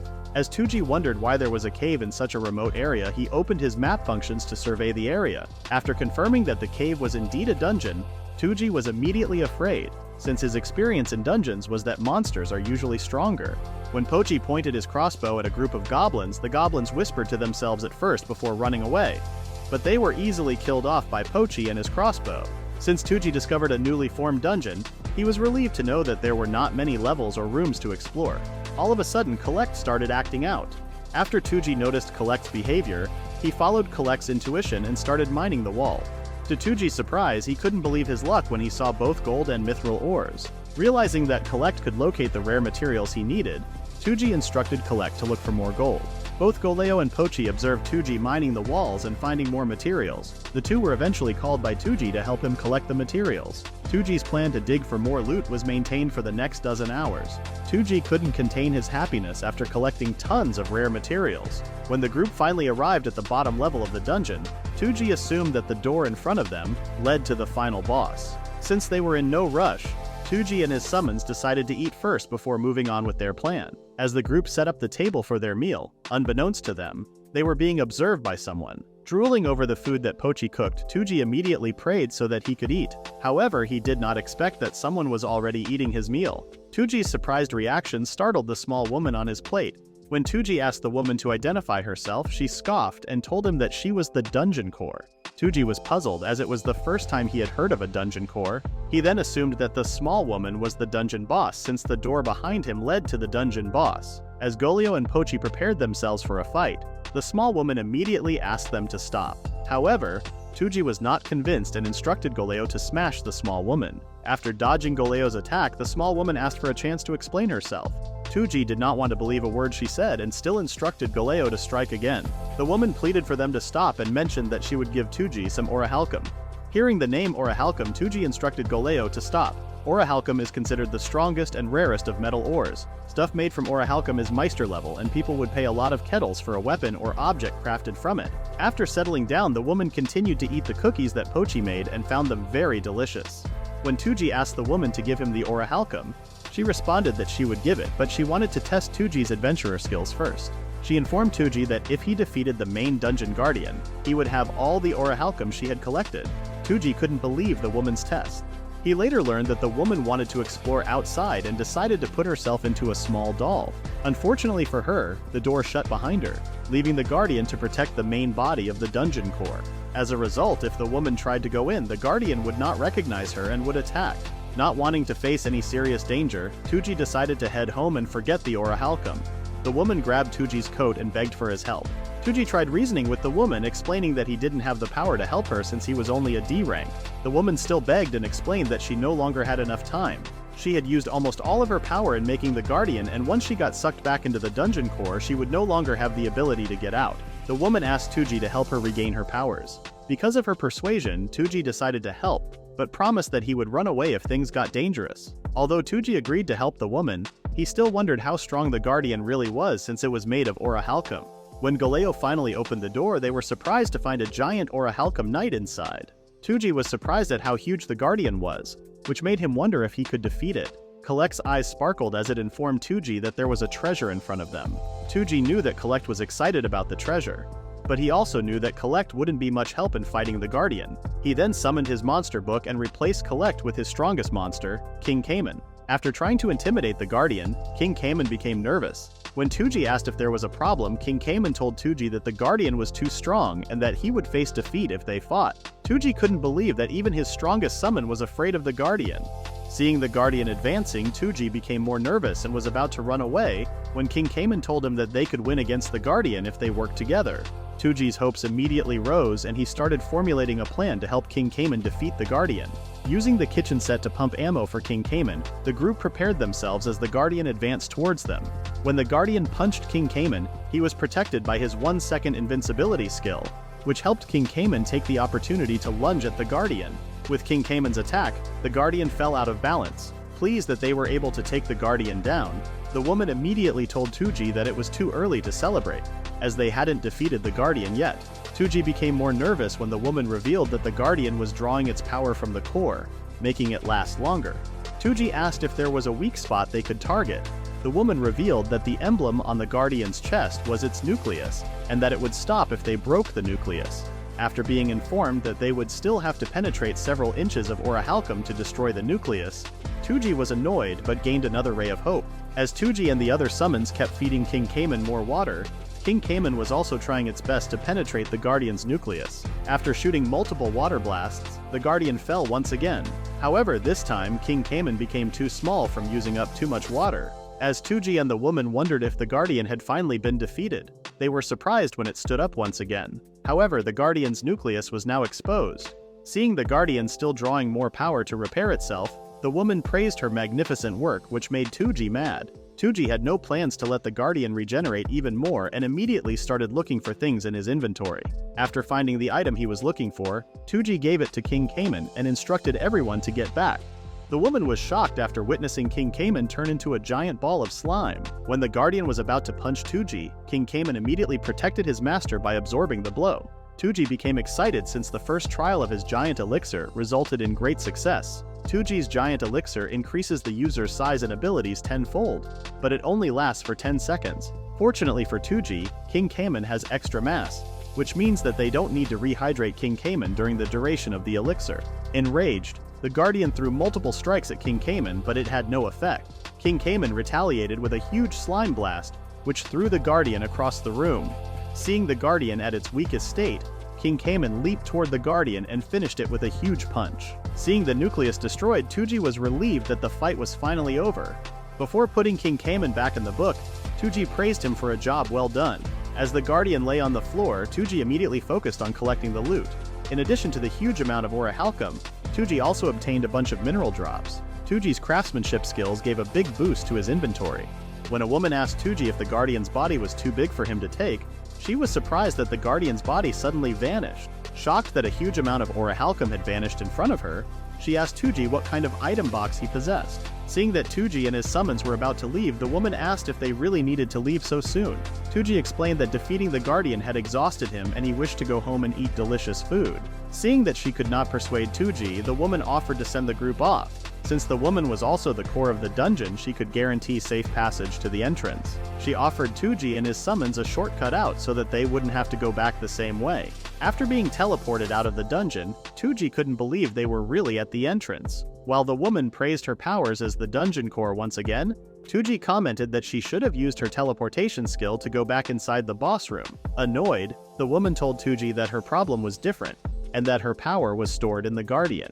Not wanting to continue the useless argument, Touji said farewell to the woman. As Touji was leaving the dungeon, the woman told him he was welcome to come back anytime he needed more materials. However, Touji took the message differently, assuming the woman planned on taking his life with hidden traps and unknown monsters inside the dungeon. Seeing the woman's sulking face, Touji responded that he would visit if he ever had the time. The woman's expression immediately became lively. Touji told the woman that he couldn't set a date for his return, but mentioned he would be sure to come back. Excited, the woman told Touji that she would wait for him. Touji acquired not just raw materials in the dungeon, but also high-level items. The belt and pendant Touji got are part of a set and therefore will only work if they are worn together. When wearing a set item, the more pieces one equips together, the more power and bonus effects they get. Ever since Touji and his summons came back from the dungeon, Touji has been spending some time making new items and raising his crafting skills. Breaking down the Guardian's body boosted Touji's manufacturing skills. But since Touji was still an adventurer, he still had responsibilities to fulfill, which is why he was headed to the guild. Pochi called Touji's attention and gave him a bag. After opening the bag, Touji saw liverfin jerky and asked Pochi if he made it. After chewing the jerky, Touji commented on how good it was and that it would be great if paired with some sake. While chewing the jerky, Touji wondered what liverfin was. Tasting a salty flavor, Touji wondered if it was some kind of fish. Touji did not want to bother himself with the details and left the jerky topic as it was, since it tasted good. Arriving at the Adventurers Guild, the guild receptionist asked Touji if he had been in a party or a group before. Touji responded that aside from the Monster Stampede quest, he had always worked alone. The guild receptionist then shared with Touji that he was being considered for a C-rank promotion. She then mentioned that taking a request that requires a group effort could also be used as a promotion test. Becoming a C-rank is a big deal, since one can take more difficult nomination and escort requests. The harder the quest, the bigger the rewards, and working in a group gives an adventurer better odds of completing the quest. Touji was convinced by the guild receptionist and decided to take the test for C-rank. After asking the guild receptionist what he needed to do to be promoted, Touji was told that the guild would select an inspector to evaluate his performance during a special quest. If Touji performed well in the quest, he would be promoted. The guild receptionist was so happy that Touji decided to take the test and shared how proud she would be if Touji passed the test. Becoming a C-ranked adventurer puts Touji on the same level as the new Destiny party. On the day of Touji's C-rank promotion quest, Touji and Pochi were standing near the gate of the city. The main goal of Touji's quest was to assess the number of monsters that had been scattered after the monster stampede. Touji unexpectedly met Igneel. After the two greeted each other, Igneel was surprised to learn that Touji was taking his promotion exam. Igneel was confident that Touji would pass the exam, as she already knew what Touji was capable of. As the two shared their experiences with rank promotion exams, Touji remembered that Igneel was once an A-rank adventurer, but only got demoted because of the failure of her party. Touji's attention was suddenly directed to a person holding a staff, as he expressed his displeasure with the exam. Everyone taking the promotional exam was then informed that it would take around 3 days to assess the monster distribution. The adventurers were then informed that they could consult the guild and the other adventurers in terms of roles and introductions. Before heading off towards the Sea of Trees forest, Touji's group decided to introduce themselves to each other. The first to introduce himself was a warrior named Graze. After Graze introduced himself, a party member immediately complimented how Graze looked. The next to introduce himself was a shy archer, who shared that if they needed someone to scout, he would do his best in that role. Right after Node introduced himself, the same woman also complimented him. As the girl kept giving compliments to others, Touji was getting confused as to why the girl was so hyperactive. After Node, the girl then introduced herself as Erica, the healer of the team. Expressing how she's not very good at combat, Erica promised that the group could depend on her for healing their injuries. When Igneel introduced herself in front of everyone, Erica had a confused reaction and asked Igneel why she was taking a C-ranked exam when she's already at a high level. When Erica guessed that Igneel got demoted, Igneel admitted that Erica's guess was correct and that she only wanted to reach her previous level once again. Seeing the two women's behavior, Touji sensed that a rivalry was beginning between them. The average level of a C-rank adventurer is around 30. However, thanks to the dungeon quest, Touji was now at level 51. Touji learned his lesson from the bandits that robbed him, which made him decide not to reveal the full extent of his skills. Touji then introduced himself as a summoner and Pochi as his familiar. But to Touji's surprise, Erica ignored Touji and continued to talk to the other two. Graze then remembered Touji from the Monster Stampede quest and his familiar Goleo. Upon learning that Touji has a golem, the party was relieved to learn that they now had a much sturdier defense. The last man had a scowl on his face. He then introduced himself as Gary and proudly expressed his high level to everyone. Gary then boasted that no one could compare to him when it comes to wind magic. Since Touji did not reveal his true level, Gary immediately assumed that he would be the leader since his level was the highest mentioned. Gary then told everyone that they would just have to follow his orders, and he would ensure that they finished the monster assessment quest in no time. With a nervous look, Touji had a hunch that something bad would happen to their party during the exam. Walking through the forest, Touji heard Erica complain about how boring it was, and he compared Erica to a character known as the Party Destroyer from his college days. Gary then suggested to everyone that they decide on a name for the whole team. Node suddenly panicked and expressed how it was impossible for him to come up with a good name. A frustrated Gary told Node that they only needed it for convenience since they were not a permanent party. The group eventually landed on the name Hit. As the acting leader of the group, Gary announced that they would stay in the woods for the next 3 days and reminded them to pack light and wear clothes that are easy to maintain and clean.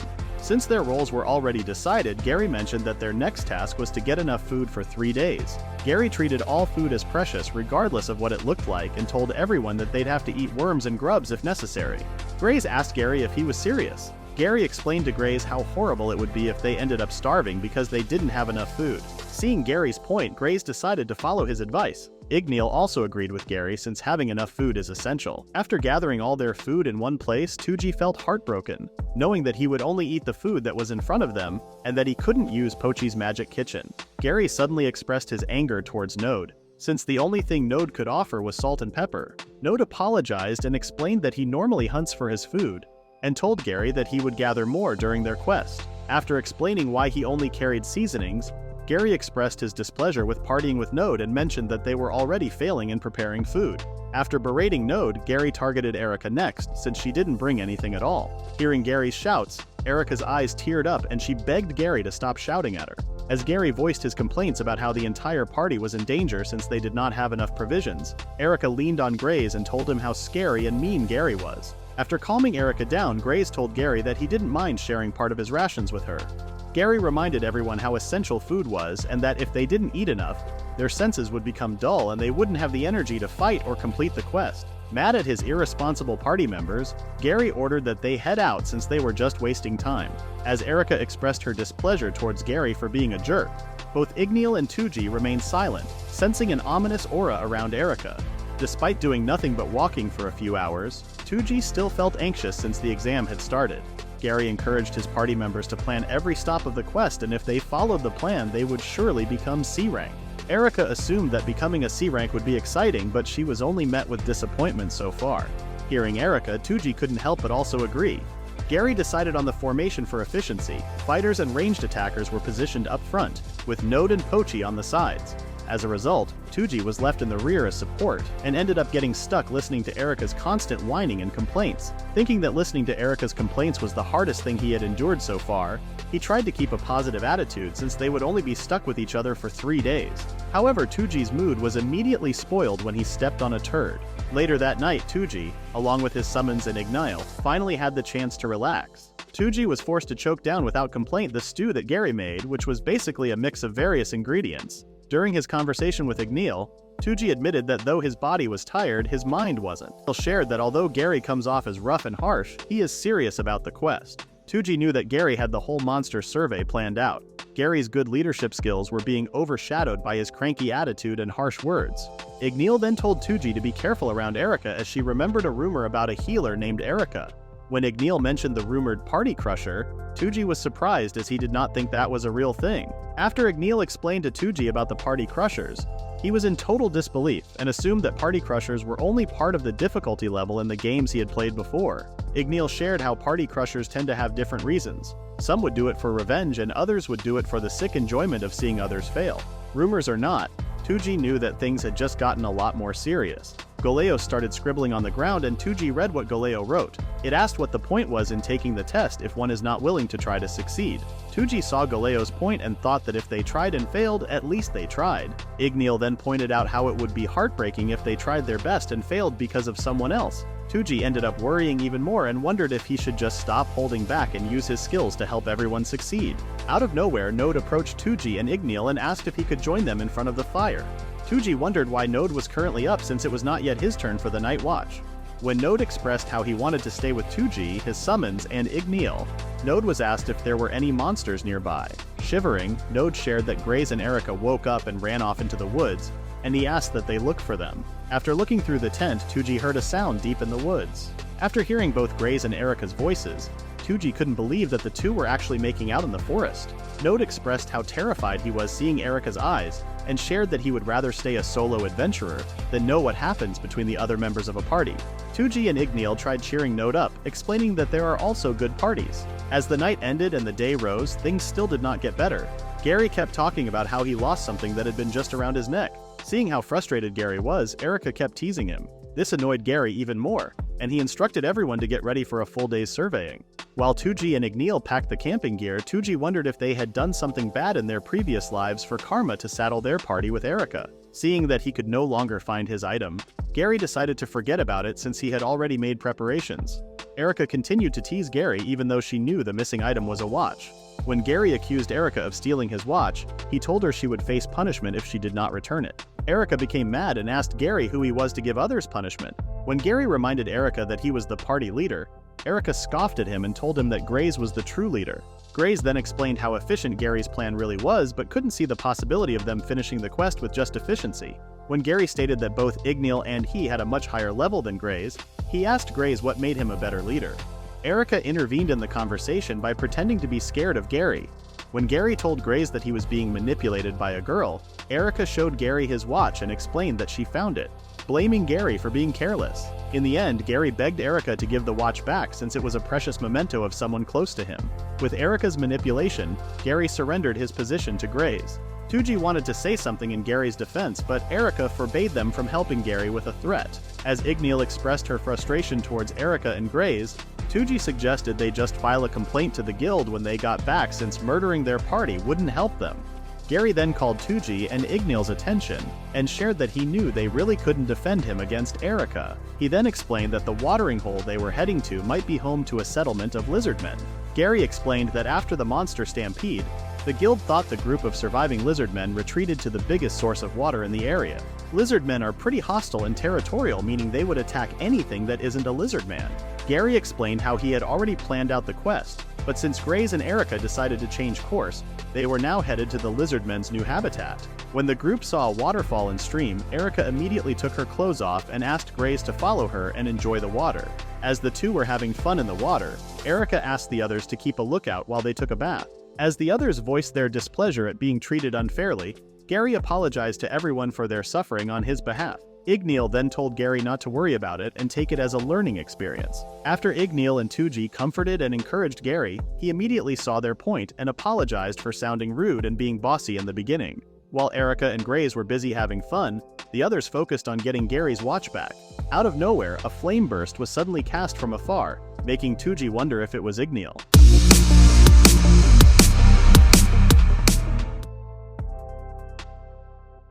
Able to confirm his theory that there were monsters residing in the water. Seeing a window of opportunity, Touji suggested that they move now. Gary hoped that Igneel didn't burn Erica and Gray's bodies, so that he would still have a chance to get his pocket watch. Curious, Gary was asked if his watch would get ruined if it came in contact with water. Gary was not worried about the water since the watch is waterproof, but he dislikes the pocket watch getting damaged by fire or impacts. Worried about encountering more monsters, Gary suggested to everyone that they get out of the area quickly. After knowing how dangerous the area really is, Gary believes that they can now convince Erica and Grays. After hearing Gary, Touji plans to give the two a big lesson in humility and respecting others.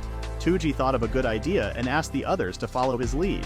When Touji and the others arrived at the lake, they were surprised to see many monsters, which Node immediately identified as liver fins. Touji became puzzled since the name of the monster is similar to the fish jerky he ate before. Seeing as the monster resembles an old fat man, Touji later noticed the monster's armpit and its hair, which also resembles the jerky that he ate before. After piecing together the puzzle, Touji became mad at Pochi for feeding him jerky that was made from liver fin armpit hair. When a bunch of lizard men came out of the water, both Grays and Erica were now more scared as they assumed that there were no monsters since the place looked safe. Touji tried to blame Igneel for not telling them that there were monsters near them as well. Igneel then pointed out that he had no time to warn everyone since she was busy saving Grays and Erica. When Touji asked the two how long they were going to stay in the water, Erica became pissed and insulted Touji, calling him a pervert for staring at her. Annoyed, Touji's expression changed and he asked Erica if she really wanted to be insulting. After receiving a smack on the head from Golio because of his behavior, Touji admitted that his behavior did not portray him as a better person. However, Touji still found it satisfying to give Erica a taste of her own medicine. As Gary was reminding everyone again how dangerous the waters were, Touji asked Gary to wait as he made the situation they were in clear to Grays. Touji explained that Grays and Erica were bathing in the biggest water source in the area, which the lizardmen and liverfins were competing for territory. Seeing Grays' surprised look, Touji made it clear that he was not joking as the facts could be seen by the high number of liverfins and lizardmen. Since Grays is the leader of the party, Touji asked what they were going to do next. Touji then spoke to Erica, pointing out how her actions yesterday were terrible. Since it was not the time for them to be arguing, Touji shared that Gary apologizes for how he treated everyone before. After Gary apologized to everyone, Touji then suggested that Erica return the pocket watch so that they could start anew. Admitting that what he came up with was the cheesiest plan, Touji still believes that it will work. By acting as a third-party mediator, Touji can get the two sides to apologize to each other. If Touji could get Grays back on their team, it then gives them a better chance in fighting off the monsters. Knowing a good leader's characteristics, Touji believes that Grays would set pride aside for everyone. After Grays tried to talk some sense into Erica, he asked her to return the watch. Although Erica was hesitant as she believed that Gary would hurt her if she returned it, she was left with no choice since they were in need of help. Touji was pleased that the plan he came up with was working quite well, and hoped that the party could become closer so that they could all go home. As Erica was about to hand over the pocket watch, she immediately changed her mind and threw it into the water near the liver fins. Since Erica's attitude still didn't change, Touji was in total disbelief and was left with no other choice than to retrieve the pocket watch himself. Diving into the water, Touji instantly located the watch but was surprised to see that he was surrounded by liver fin. Although the liver fins hold an advantage in the water, Touji plans to prove to them that there are far stronger beings aside from them. Summoning his monster, the liver fins were blown away along with the lake. Touji was surprised after seeing King Cayman show up. Touji did not remember King Cayman being so big, but then recalled that he had summoned the monster on the lake. Touji guessed that King Cayman absorbed all the water into his body to save him. Defeating all the liver fins simultaneously, Touji remembered how King Cayman would always win and massacre the enemies one-sidedly. Surprised that King Cayman was shooting water near him, Touji read what King Cayman wrote. King Cayman was curious why Touji let Erica put him in danger. Witnessing all of Erica's wrongdoings, King Cayman shared his opinion that having Erica in their group would only bring more trouble. As Touji agreed with King Cayman, he was surprised to learn that his monsters could still see through his eyes and see whatever Touji was seeing. After witnessing Touji risking his life because of Erica's actions, Touji found it an understatement to say that King Cayman was pissed. King Cayman then split himself into multiple small King Caymans and pursued the remaining liver fins. Touji thought that King Cayman was very cool for using his division ability to take on the monsters. After seeing a powerful summon like King Cayman, Erica assumed that Touji only had a kobold and a golem. Touji responded that he never mentioned that he only had Pochi and Goleo, and explained that he had more monsters but could not summon more than 3 at a time. Approaching Touji, Erica grabbed his arm and shared how impressed she was with his powerful summons. Expressing her belief that Touji had always been the best in the group, Touji and the others were speechless as they could tell that Erica was trying to work her charm again. Using her seductive body to sway Touji to her side, Erica told Touji that Grays was the one who told her to take Gary's watch. Sensing an ominous feeling, Touji told himself not to get involved with Erica and wished that someone would take her away. Touching Touji's leg, Erica wished for Touji to protect her, promising to be very grateful. Upon sensing a more menacing presence behind her, Erica turned around and was surprised to see King Cayman looking at her with anger. Touji explained to Erica that King Cayman was a battle junkie and would get really mad if there were no strong enemies to fight, which was why Touji didn't normally summon him unless necessary. Touji then pointed out that aside from the liver fins and lizard men, Erica was the only remaining enemy for King Cayman. After everything Erica had done to everyone, Touji was not surprised if King Cayman had some killing intent. Before Touji could finish his sentence, he was surprised to see King Cayman choking the life out of Erica. Pulling King Cayman away from Erica, Touji asked Pochi and Goleo for assistance as he was not that strong. As Touji finally got King Cayman away from Erica, annoyed by what happened, Erica called Touji a stupid amateur tamer for not being able to control his summon. When King Cayman heard Erica's insult, he immediately shot her hair with his water, which ended up cutting down a tree. Frightened, Erica was curious as to what happened as she felt that she had almost died. Touji was impressed with King Cayman's power. Even though he was at a fraction of his size, the water shots could still kill someone. Seeing Erica being chased by multiple King Caymans, Touji gave up on stopping King Cayman as he believed that he could not stop him anymore. He also did not feel bad since he believed that Erica had it coming because of her behavior. Grays tried to speak with Touji, pointing out how he and his summon were taking it too far. However, King Cayman was not amused with Grays and threw dead lizard men at him, knocking him out. Touji thought that King Cayman had no sympathy for Grays when he took Erica's side, but Touji did not expect that King Cayman would throw the lizard men with such power that it crumpled Grays' armor. As the others witnessed King Cayman's punishment, they told themselves that getting back at Erica and Grays was not worth the pain that King Cayman would inflict. As Touji handed over Gary's pocket watch to him, he then asked Gary about the guild report since they still had to tell the guild about the liver fins and lizard men. Gary explained that in normal situations they would have to tell the guild the truth and leave out no details, but since the matter itself was already taken care of, Gary believed that they could sweep the whole matter under the rug. Agreeing with Gary, Node shared that he did not witness and remember anything. Igneel understood that they would just keep their mouths shut, but she was still curious as to how they would keep those who were uncooperative from revealing the secret. As Erica stood by the unconscious Greys, she awaited her revenge on those who had humiliated her. Wanting everyone to pay for what they did, Erica planned to tell the guild that the others tried to kill her, including Touji's summon, King Cayman. Threatening and insulting Touji at the same time, Erica told him to kiss his C-ranking goodbye for trying to murder her, stating how she would be the only one to get promoted while the others would stay as D-rank. Holding back her anger, Igneel asked Touji why she shouldn't burn Erica, as she was now tempted to risk losing her C-rank license. Although Touji tried to calm Igneel down, she got even angrier when Erica started insulting her, insinuating that Igneel slept around with other people to get to C-rank. As Touji was trying to stop Igneel from killing Erica, they were suddenly interrupted. When Touji turned around, he immediately recognized the person as the guild receptionist at the front desk. The guild receptionist then introduced herself to everyone as Leslie. After learning the receptionist's name, Touji wondered why she was in the forest.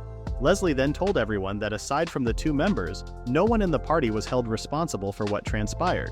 In order to keep track of crimes within the guild, people like Leslie are given the authority to covertly watch the actions of guild members and adventurers and administer punishment to those who break the laws and policies of the guild. Being a guild receptionist is Leslie's day job, and she revealed that she is also a guild examiner and enforcer, which gives her the authority to arrest criminals like Erica. Touji was very happy upon hearing that what they discussed earlier would not be shared and that all of them except for Erica were deemed innocent.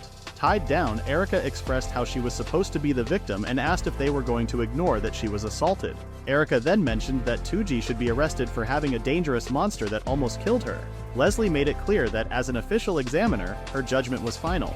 Considering everything she saw for the last 3 days, Leslie believed that the only one who put the party in danger was Erica. When Erica asked what Leslie was talking about, Leslie then mentioned how Erica's list of crimes was too long to mention at the moment, and that she would rather continue to perform her duties. After praising the rest for their hard work, Leslie praised everyone for passing the rank-up exam, except for Grays and Erica. As Touji and the others were pleased to hear that they passed the exam, Erica voiced her frustration, saying that it was not fair for her to get beaten up and not receive a rank-up. Leslie then asked for Touji and the others' cooperation as eyewitnesses for her report to catalog Erica's crimes once they returned to the guild. After the incident, it was later found out that Erica was the rumored party crasher who caused others to fail the rank-up exam. Erica was hired by a rogue member of the guild staff to cause trouble, and to make the exam more difficult to pass. Since the guild kept covering up Erica's crimes, it also explained why she hadn't been arrested before. Erica would do things like steal money and valuables from the party members, and sow discord among them, so they ended up not trusting each other. The reason why Erica was hired to be the party crasher was because there was a lot of discord among the guild's inner circle. Some members thought that the rank-up exam was too easy and wanted to make it more difficult to get promoted, hence the creation of the party crasher. The rogue faction didn't count on an honest examiner like Leslie to arrest Erica and blow the lid off the whole conspiracy. Once it was revealed that some guild staff was purposely stacking the deck against D ranks, things got ugly. Grays got demoted from D to E rank and was also experiencing a more depressing problem. As for Erica and the rogue faction, they were expelled from the guild and put to hard labor. Erica had been an ex-adventurer with a big grudge against the guild. Later on, Erica and the other rogue members were attacked by some of their victims, and it was later revealed that the rogue faction's victims had even bigger grudges toward them. A few days later, Touji and Igneel received their newly updated C-rank cards. Returning to C-rank, Igneel believed that her credibility as an adventurer had been restored. After the exam, Gary and Node decided to form a party together. He was invited by Gary to join their party, but Touji believed that he wasn't ready to join others and politely turned down the offer. As Pochi gave Igneel and Touji cakes for their successful rank-up, Touji felt a bit weird to have Igneel in his room since she was the first girl to ever enter his room. Although Touji was the one who invited Igneel to his room, it looked like Galeo was keeping her company while Pochi was taking care of the food. When Touji saw Igneel's staff fall on the floor, he immediately grabbed it and put it back on the sofa. Upon holding the staff, Touji was surprised when he saw the staff's ridiculous stats. The stats on the magic staff were so outrageous that Touji believed he wouldn't be able to replicate the staff, even with his own production cheats. Touji was even more shocked upon learning that the staff's level increase and costs were off the charts. Touji ended up getting frustrated since he was unable to replicate such monstrous equipment, even with his game-like manufacturing cheats. One of the staff's features was the spiritual attribute, where Igneel could summon a monster based on her attribute. After hearing all the things that Igneel mentioned about her staff, Touji couldn't help but agree with Igneel that her staff was really great. Touji could only hope that he could make the same one someday. Touji wondered if Igneel knew how awesome her magic staff was. Although Touji was afraid to let Igneel know how powerful her item's stats were, he decided to just ask Igneel if her staff was used or repurposed. When Igneel responded that her staff once belonged to her mother and would later be passed down to her, Touji looked puzzled as he did not follow what Igneel said. Some time ago, Igneel was forced to pawn her staff, and after Touji gave her the orc testicles, she was able to buy it back. For Igneel, her staff was simply a weapon with an attribute enhancement that she used. Touji realized that his appraisal ability allowed him to know more about the item than others did. As Igneel shared her opinion towards items or weapons that would be beyond one's ability, she also mentioned that once her level exceeded her item's requirement, she planned to sell the staff and buy a new one. Touji told Igneel that she didn't need to sell her staff, as she could just increase its abilities by pushing its growth level to the limit. Touji's words made Igneel remember a rumor where items could have their levels increased, but she expressed her worry since she had never seen it done before. Touji confirmed the rumor, explaining that the growth function of the item would match the user's abilities. Igneel felt in awe and wondered if Touji could really increase the item's level. Touji once again confirmed that leveling the item was possible and that proof of it was Igneel's staff, as it still worked after years of use. Even though it was a used staff, Touji thought that the feelings of its previous owner were still inside it.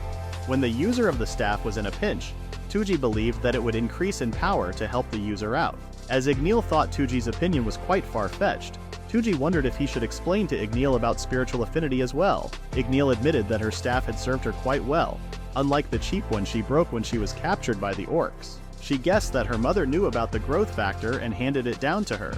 Igneel later realized that it wasn't until after she pawned her mother's staff that her rank dropped from C to D when she joined Bray and his party, guessing that her rank drop was just karma for throwing away a keepsake of her mother's. Agreeing with Igneel's words, Touji was surprised when Igneel called his attention and informed him that she gave Goleo a makeover.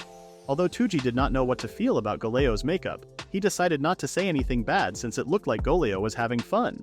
When Igneel asked if she could bring Goleo along on her next shopping trip, Touji thought that there was no way he would allow Igneel's request, as he was not yet ready to see Goleo wearing a pink frilly dress. However, Touji responded differently from what he thought and agreed to Igneel's request. Thinking of his previous nickname, Touji guessed that he could cope with the nickname of Dress-Up Golem Mania Guy. At the rest stop station north of Salto, Touji finally arrived with a carriage full of crates and sacks.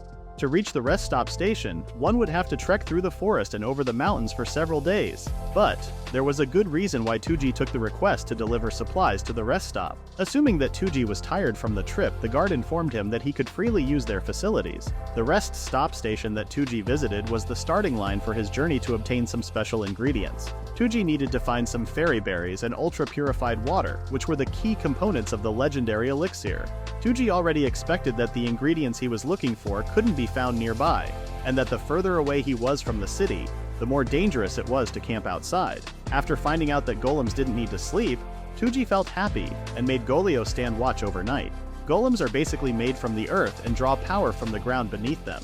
They can also restore damage by absorbing more from the earth. As Touji began his exploration, he immediately noticed that there were a bunch of kobolds nearby. Guessing that Pochi would not like to harm his own kind, Touji asked Pochi if he could fight the kobolds or go back in the book. Puzzled at first, Pochi suddenly shot a kobold without hesitation, which surprised Touji. Confused, Touji reminded Pochi that it was thanks to the pack of kobolds that they were saved from the bandits. However, Pochi had a different view. Writing down in a notebook, Pochi explained to Touji that he followed the law of nature, which is the survival of the fittest. Pochi also added that the kobolds nearby were wild monsters and planned to shred Touji. After reading all of Pochi's notes, Touji couldn't believe that he was getting chided by his own summon. After reading Pochi's last paper, Touji was touched and agreed that they needed more kobold summon cards to raise Pochi's level and change his class.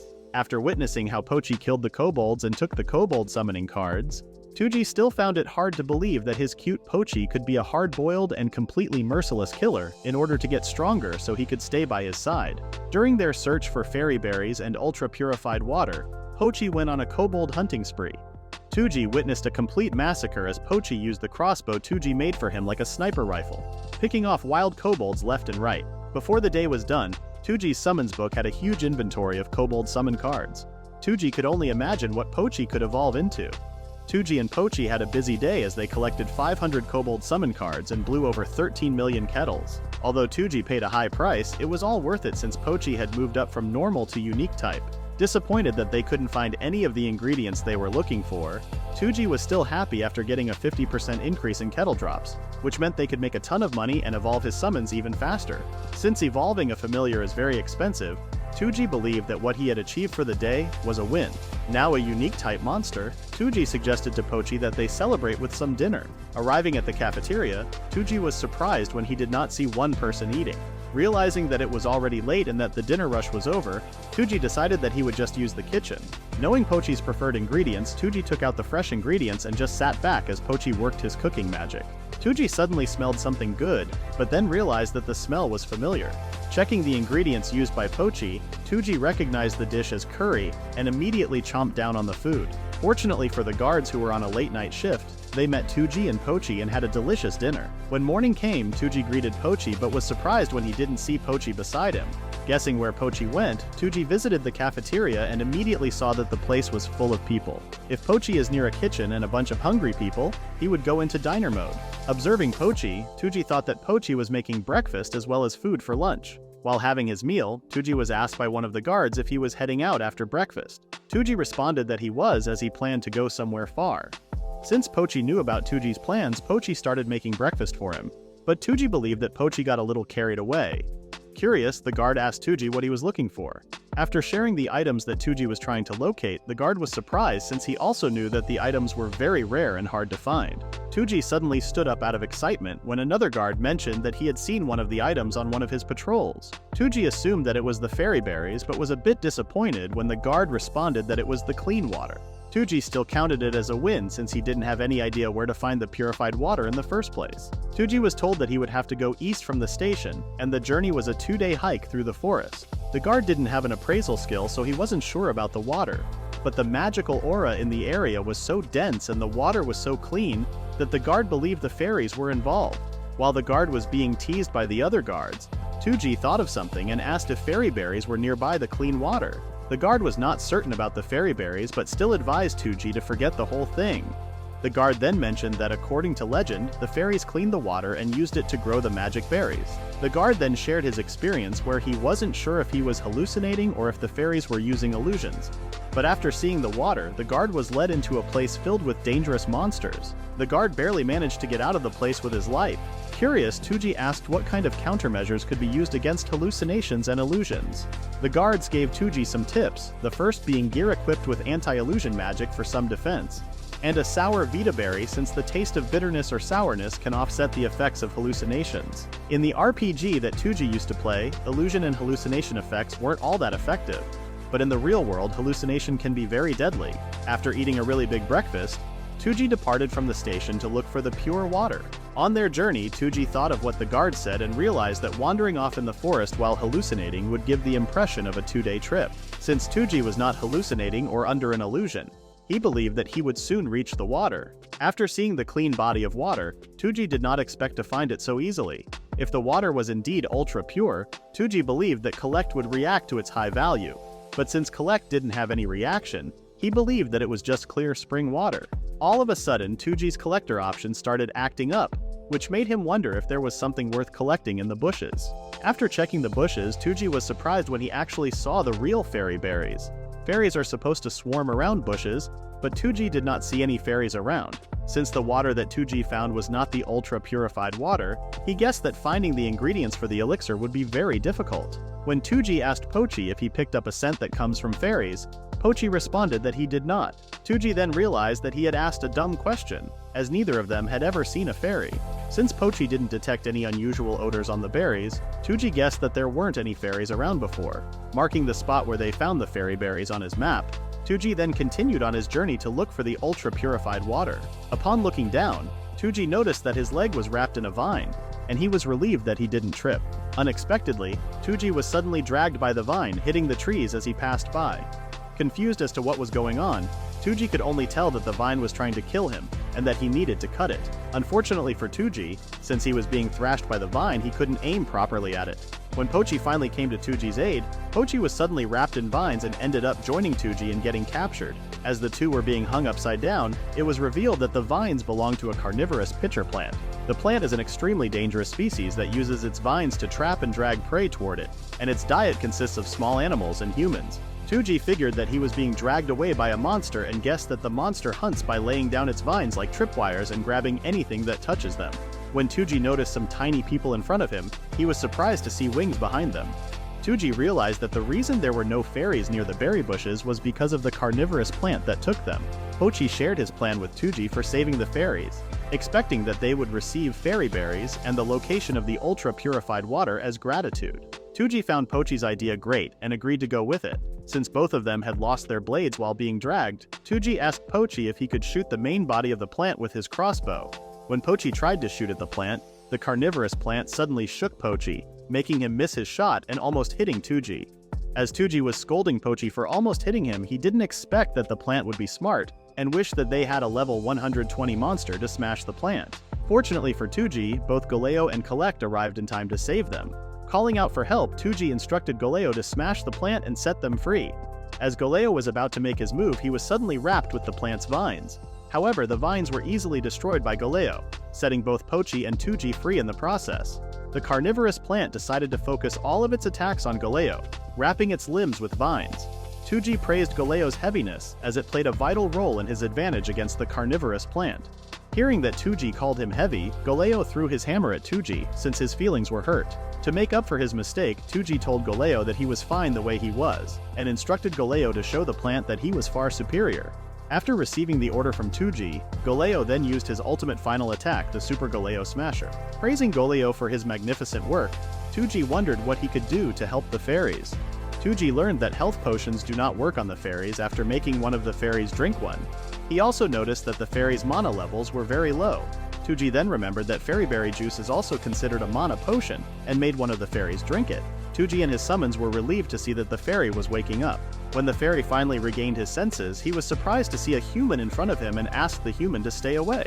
Touji immediately cleared up the misunderstanding and explained that he was the one who saved all of the fairies from the plant. Shocked, the fairy later believed Touji's words after seeing the plant's dead body. However, the fairy was still curious as to why a human would save them. Before the fairy could finish his sentence, Pochi suddenly rammed food into his mouth. The fairy's anger immediately turned to delight as he liked the food that Pochi made him eat. Their conversation was then interrupted by a female fairy, who introduced herself as Rowan, leader of the fairy folk. After thanking Touji for saving them, Touji asked if they lived around the area. Rowan did not respond to Touji's question and expressed that they needed to leave immediately. Rowan did not want to be rude towards their savior, but she showed hostility towards Touji since he was a human.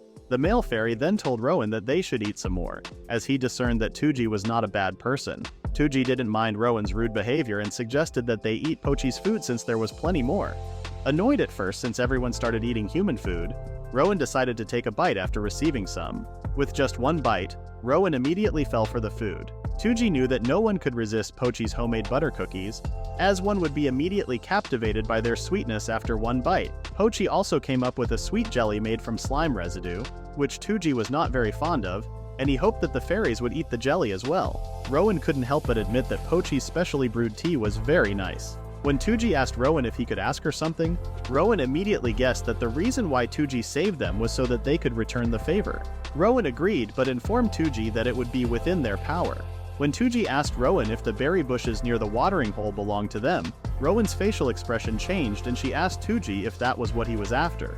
Not wanting to be seen as a thief, Touji told Rowan that he wished to have some of their berries. Upon learning that what Touji wanted from them was the fairy berries, Rowan was glad that Touji was honest, since they had an experience where they were once hunted down by humans. After listening to Rowan and learning how the humans were cruel to them, Touji had no plans of doing the same thing, but understood why the fairies were hostile to humans. Rowan expressed how she wanted to thank Touji for saving them, but after being driven away from their home, the berry bush that Touji found was the only one remaining in the area.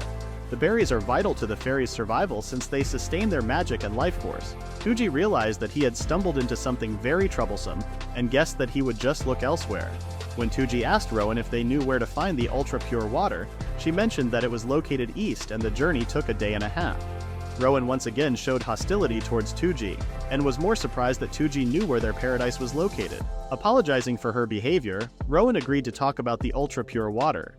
She then explained that getting to the spring of ultra-pure water was currently impossible. Curious, Touji asked why it was impossible. Rowan revealed that the spring was located in their former paradise, and the reason they were driven out was because of a terrible monster.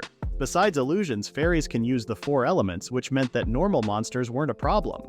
However, the creature that drove the fairies away from their home is immune to their magic, which means that they couldn't fight it. The monster loves to prey on fairies and is known as the Fairy Eater. A short time ago, the fairies used to live near a fountain of ultra-pure water that the soldier had wandered into. Fairy berries can only grow with water that has a higher purity than Shimizu, a spring of incredibly pure water. The ultra-pure water was perfect for growing berries, which made the fairies think of the place as the ultimate paradise. Unfortunately, the trouble began with a single fairy. This troublemaking fairy was named Loki, ironically after the Norse god of mischief. The general rule was to stay away from humans and protect their paradise. Normally, fairies use magic illusions to keep humans away, but Loki didn't follow the rules very well and took pleasure in tormenting humans who wandered close to the fairies' paradise. Loki was so reckless with his actions that he decided to torment others with his pranks. Loki's bad behavior doomed all the fairies when he decided to taunt the one thing that the fairies avoid at all costs: the fairies' natural enemy. Rowan shared how Loki led the Fairy Eater to their home. Even if they were able to hurt the Fairy Eater, it would just eat more magic and heal its injuries. Since the fairies' primary means of defending themselves is using magic, they were practically helpless against the Fairy Eater. About a week ago, the fairies were suddenly attacked by the Fairy Eater. The fairies were left with no choice but to flee since their magic was useless against the Fairy Eater. Not only did the Fairy Eater eat fairies, but it also consumed the berries and drank the purified water. The fairies managed to save one berry bush to transplant somewhere else. Rowan and all the fairies are still hoping to survive long enough for the Fairy Eater to tire of the taste of berries and water and move on. Touji was shocked to learn that the Fairy Eater not only consumes fairies but also the berries and the purified water.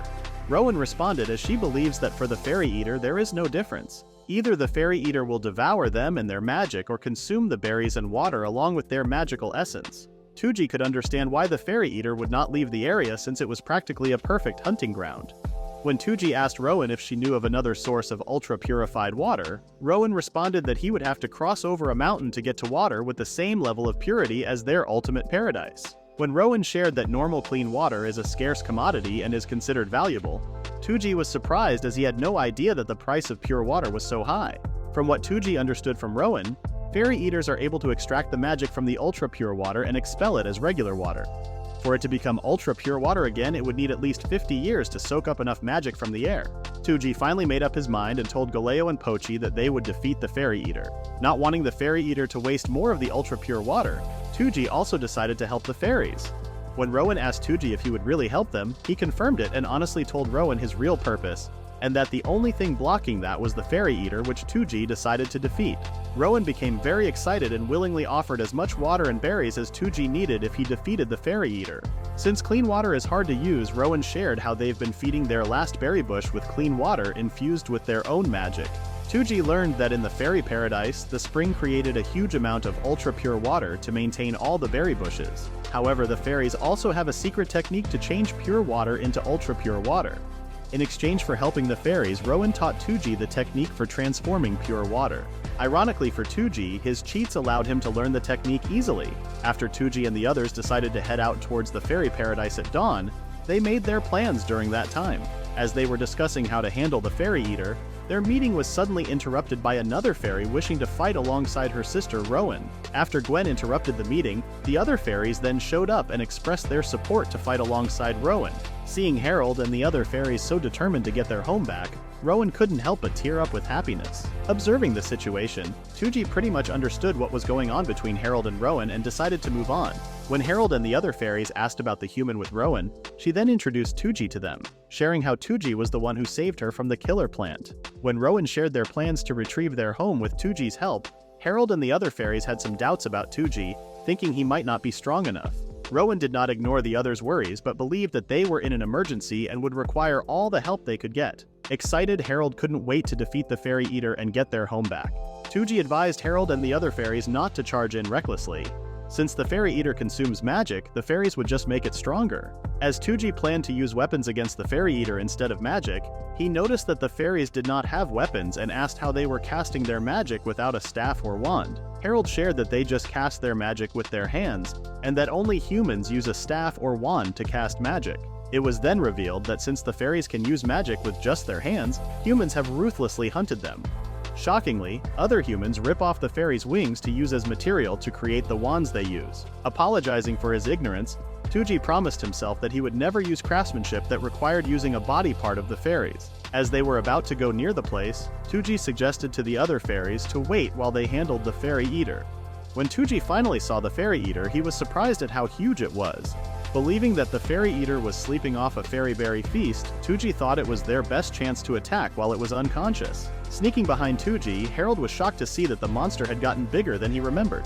Since they needed Pochi's crossbow, Touji ordered Pochi to release rapid fire and put holes in the worm.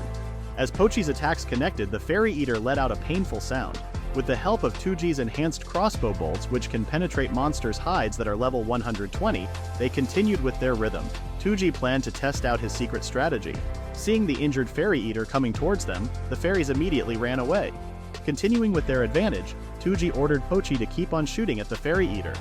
Touji then gave Goleo the signal, and Goleo immediately launched an attack on the fairy eater. After hitting the fairy eater right on its head, Touji then ordered Goleo to use the trump card. All the fairies were shocked to see Touji's summon becoming huge. After Goleo turned humongous, he grabbed the fairy eater and easily defeated it by ripping its head from its body. After having the fairy eater's head thrown in front of him, Touji then stabbed the head with a sword, completing the subjugation of the fairy eater. The fairies were ecstatic as they could now go back to their home and hailed Goleo as the great fairy eater slayer. Checking the area, Touji was relieved to learn that there were still lots of fairy berries and water for them to take. Still in disbelief that Touji had really defeated the fairy eater, Rowan expressed her gratitude towards Touji. Rowan was then reminded by Touji of her promise to show him the method to make his own fairy water and berries. Before Rowan showed the method, she wished to properly treat their saviors to a feast to celebrate, showcasing fairy hospitality. Curious, Touji wondered what fairy hospitality was. Harold then told everyone that the others who stayed behind were still safe and fortunate that they still had a lot of leftover berry juice. Although Pochi's cookies were delicious, Rowan believed that their berries would not lose in flavor.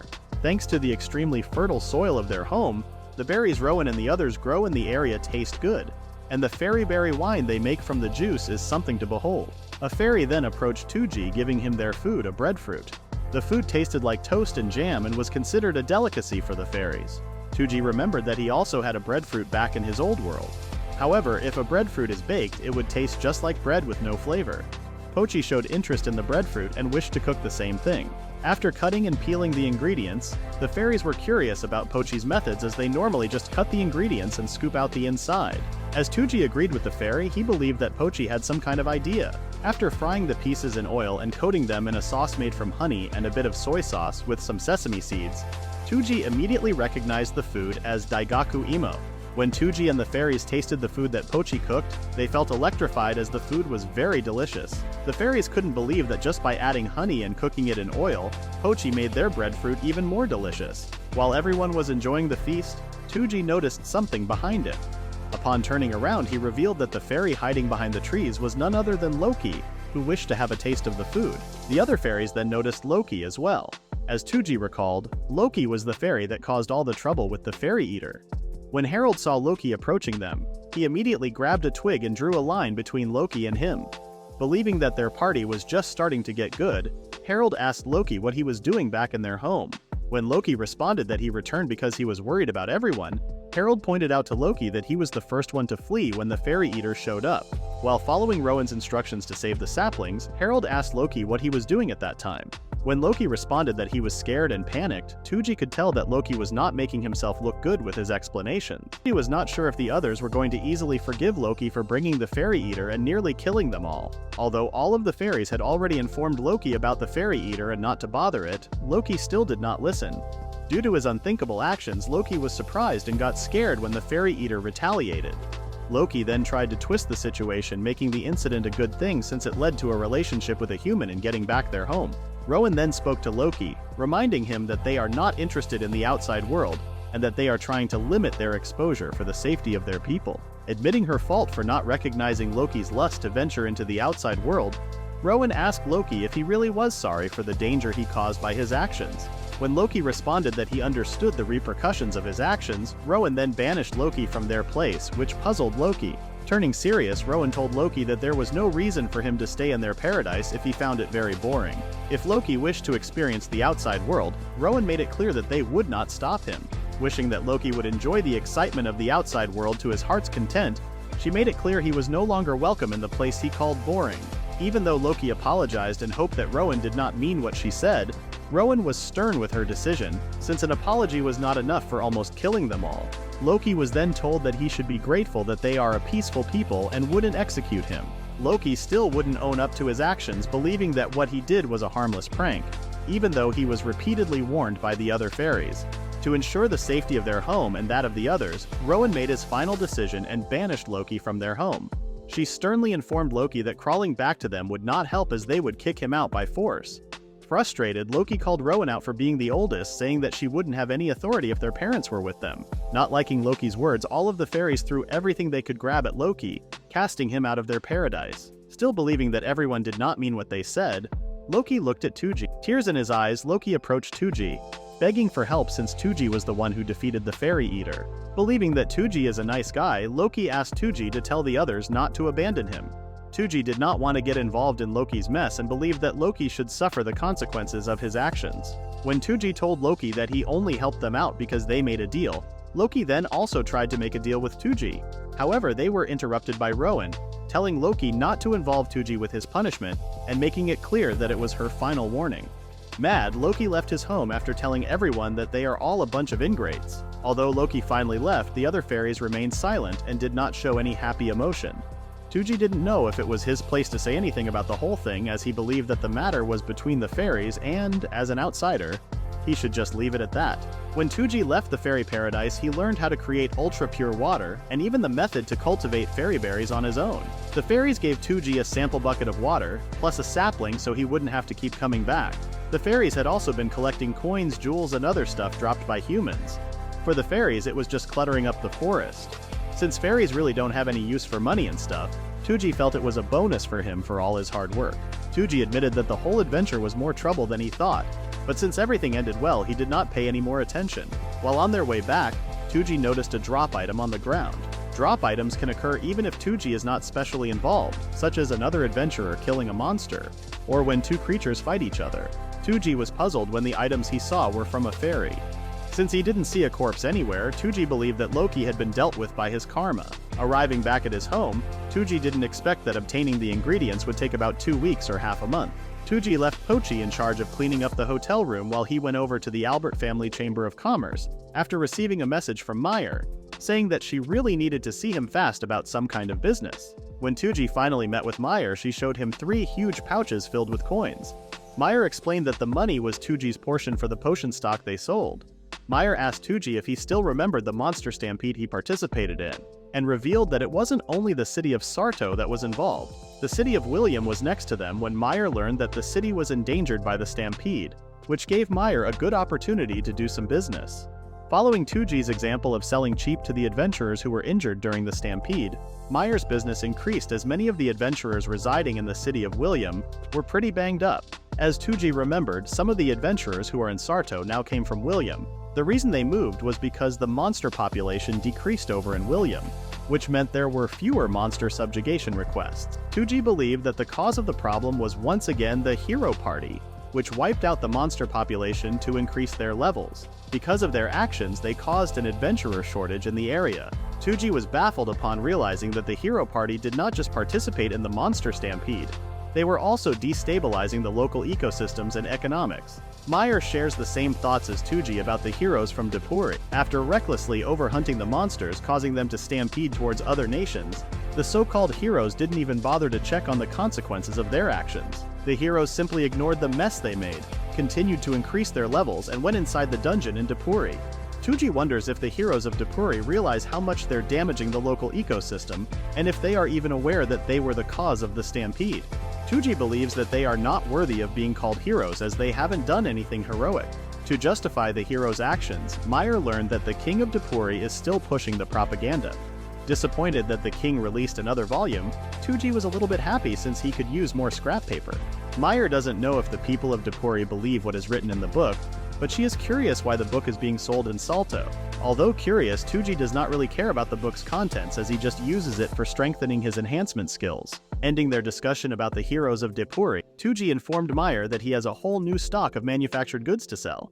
He then asked Meyer if she was interested in selling them, to which Meyer responded that she was. Curious about how much stuff Touji was going to unload for the day, Meyer was shocked to see many crates being piled up.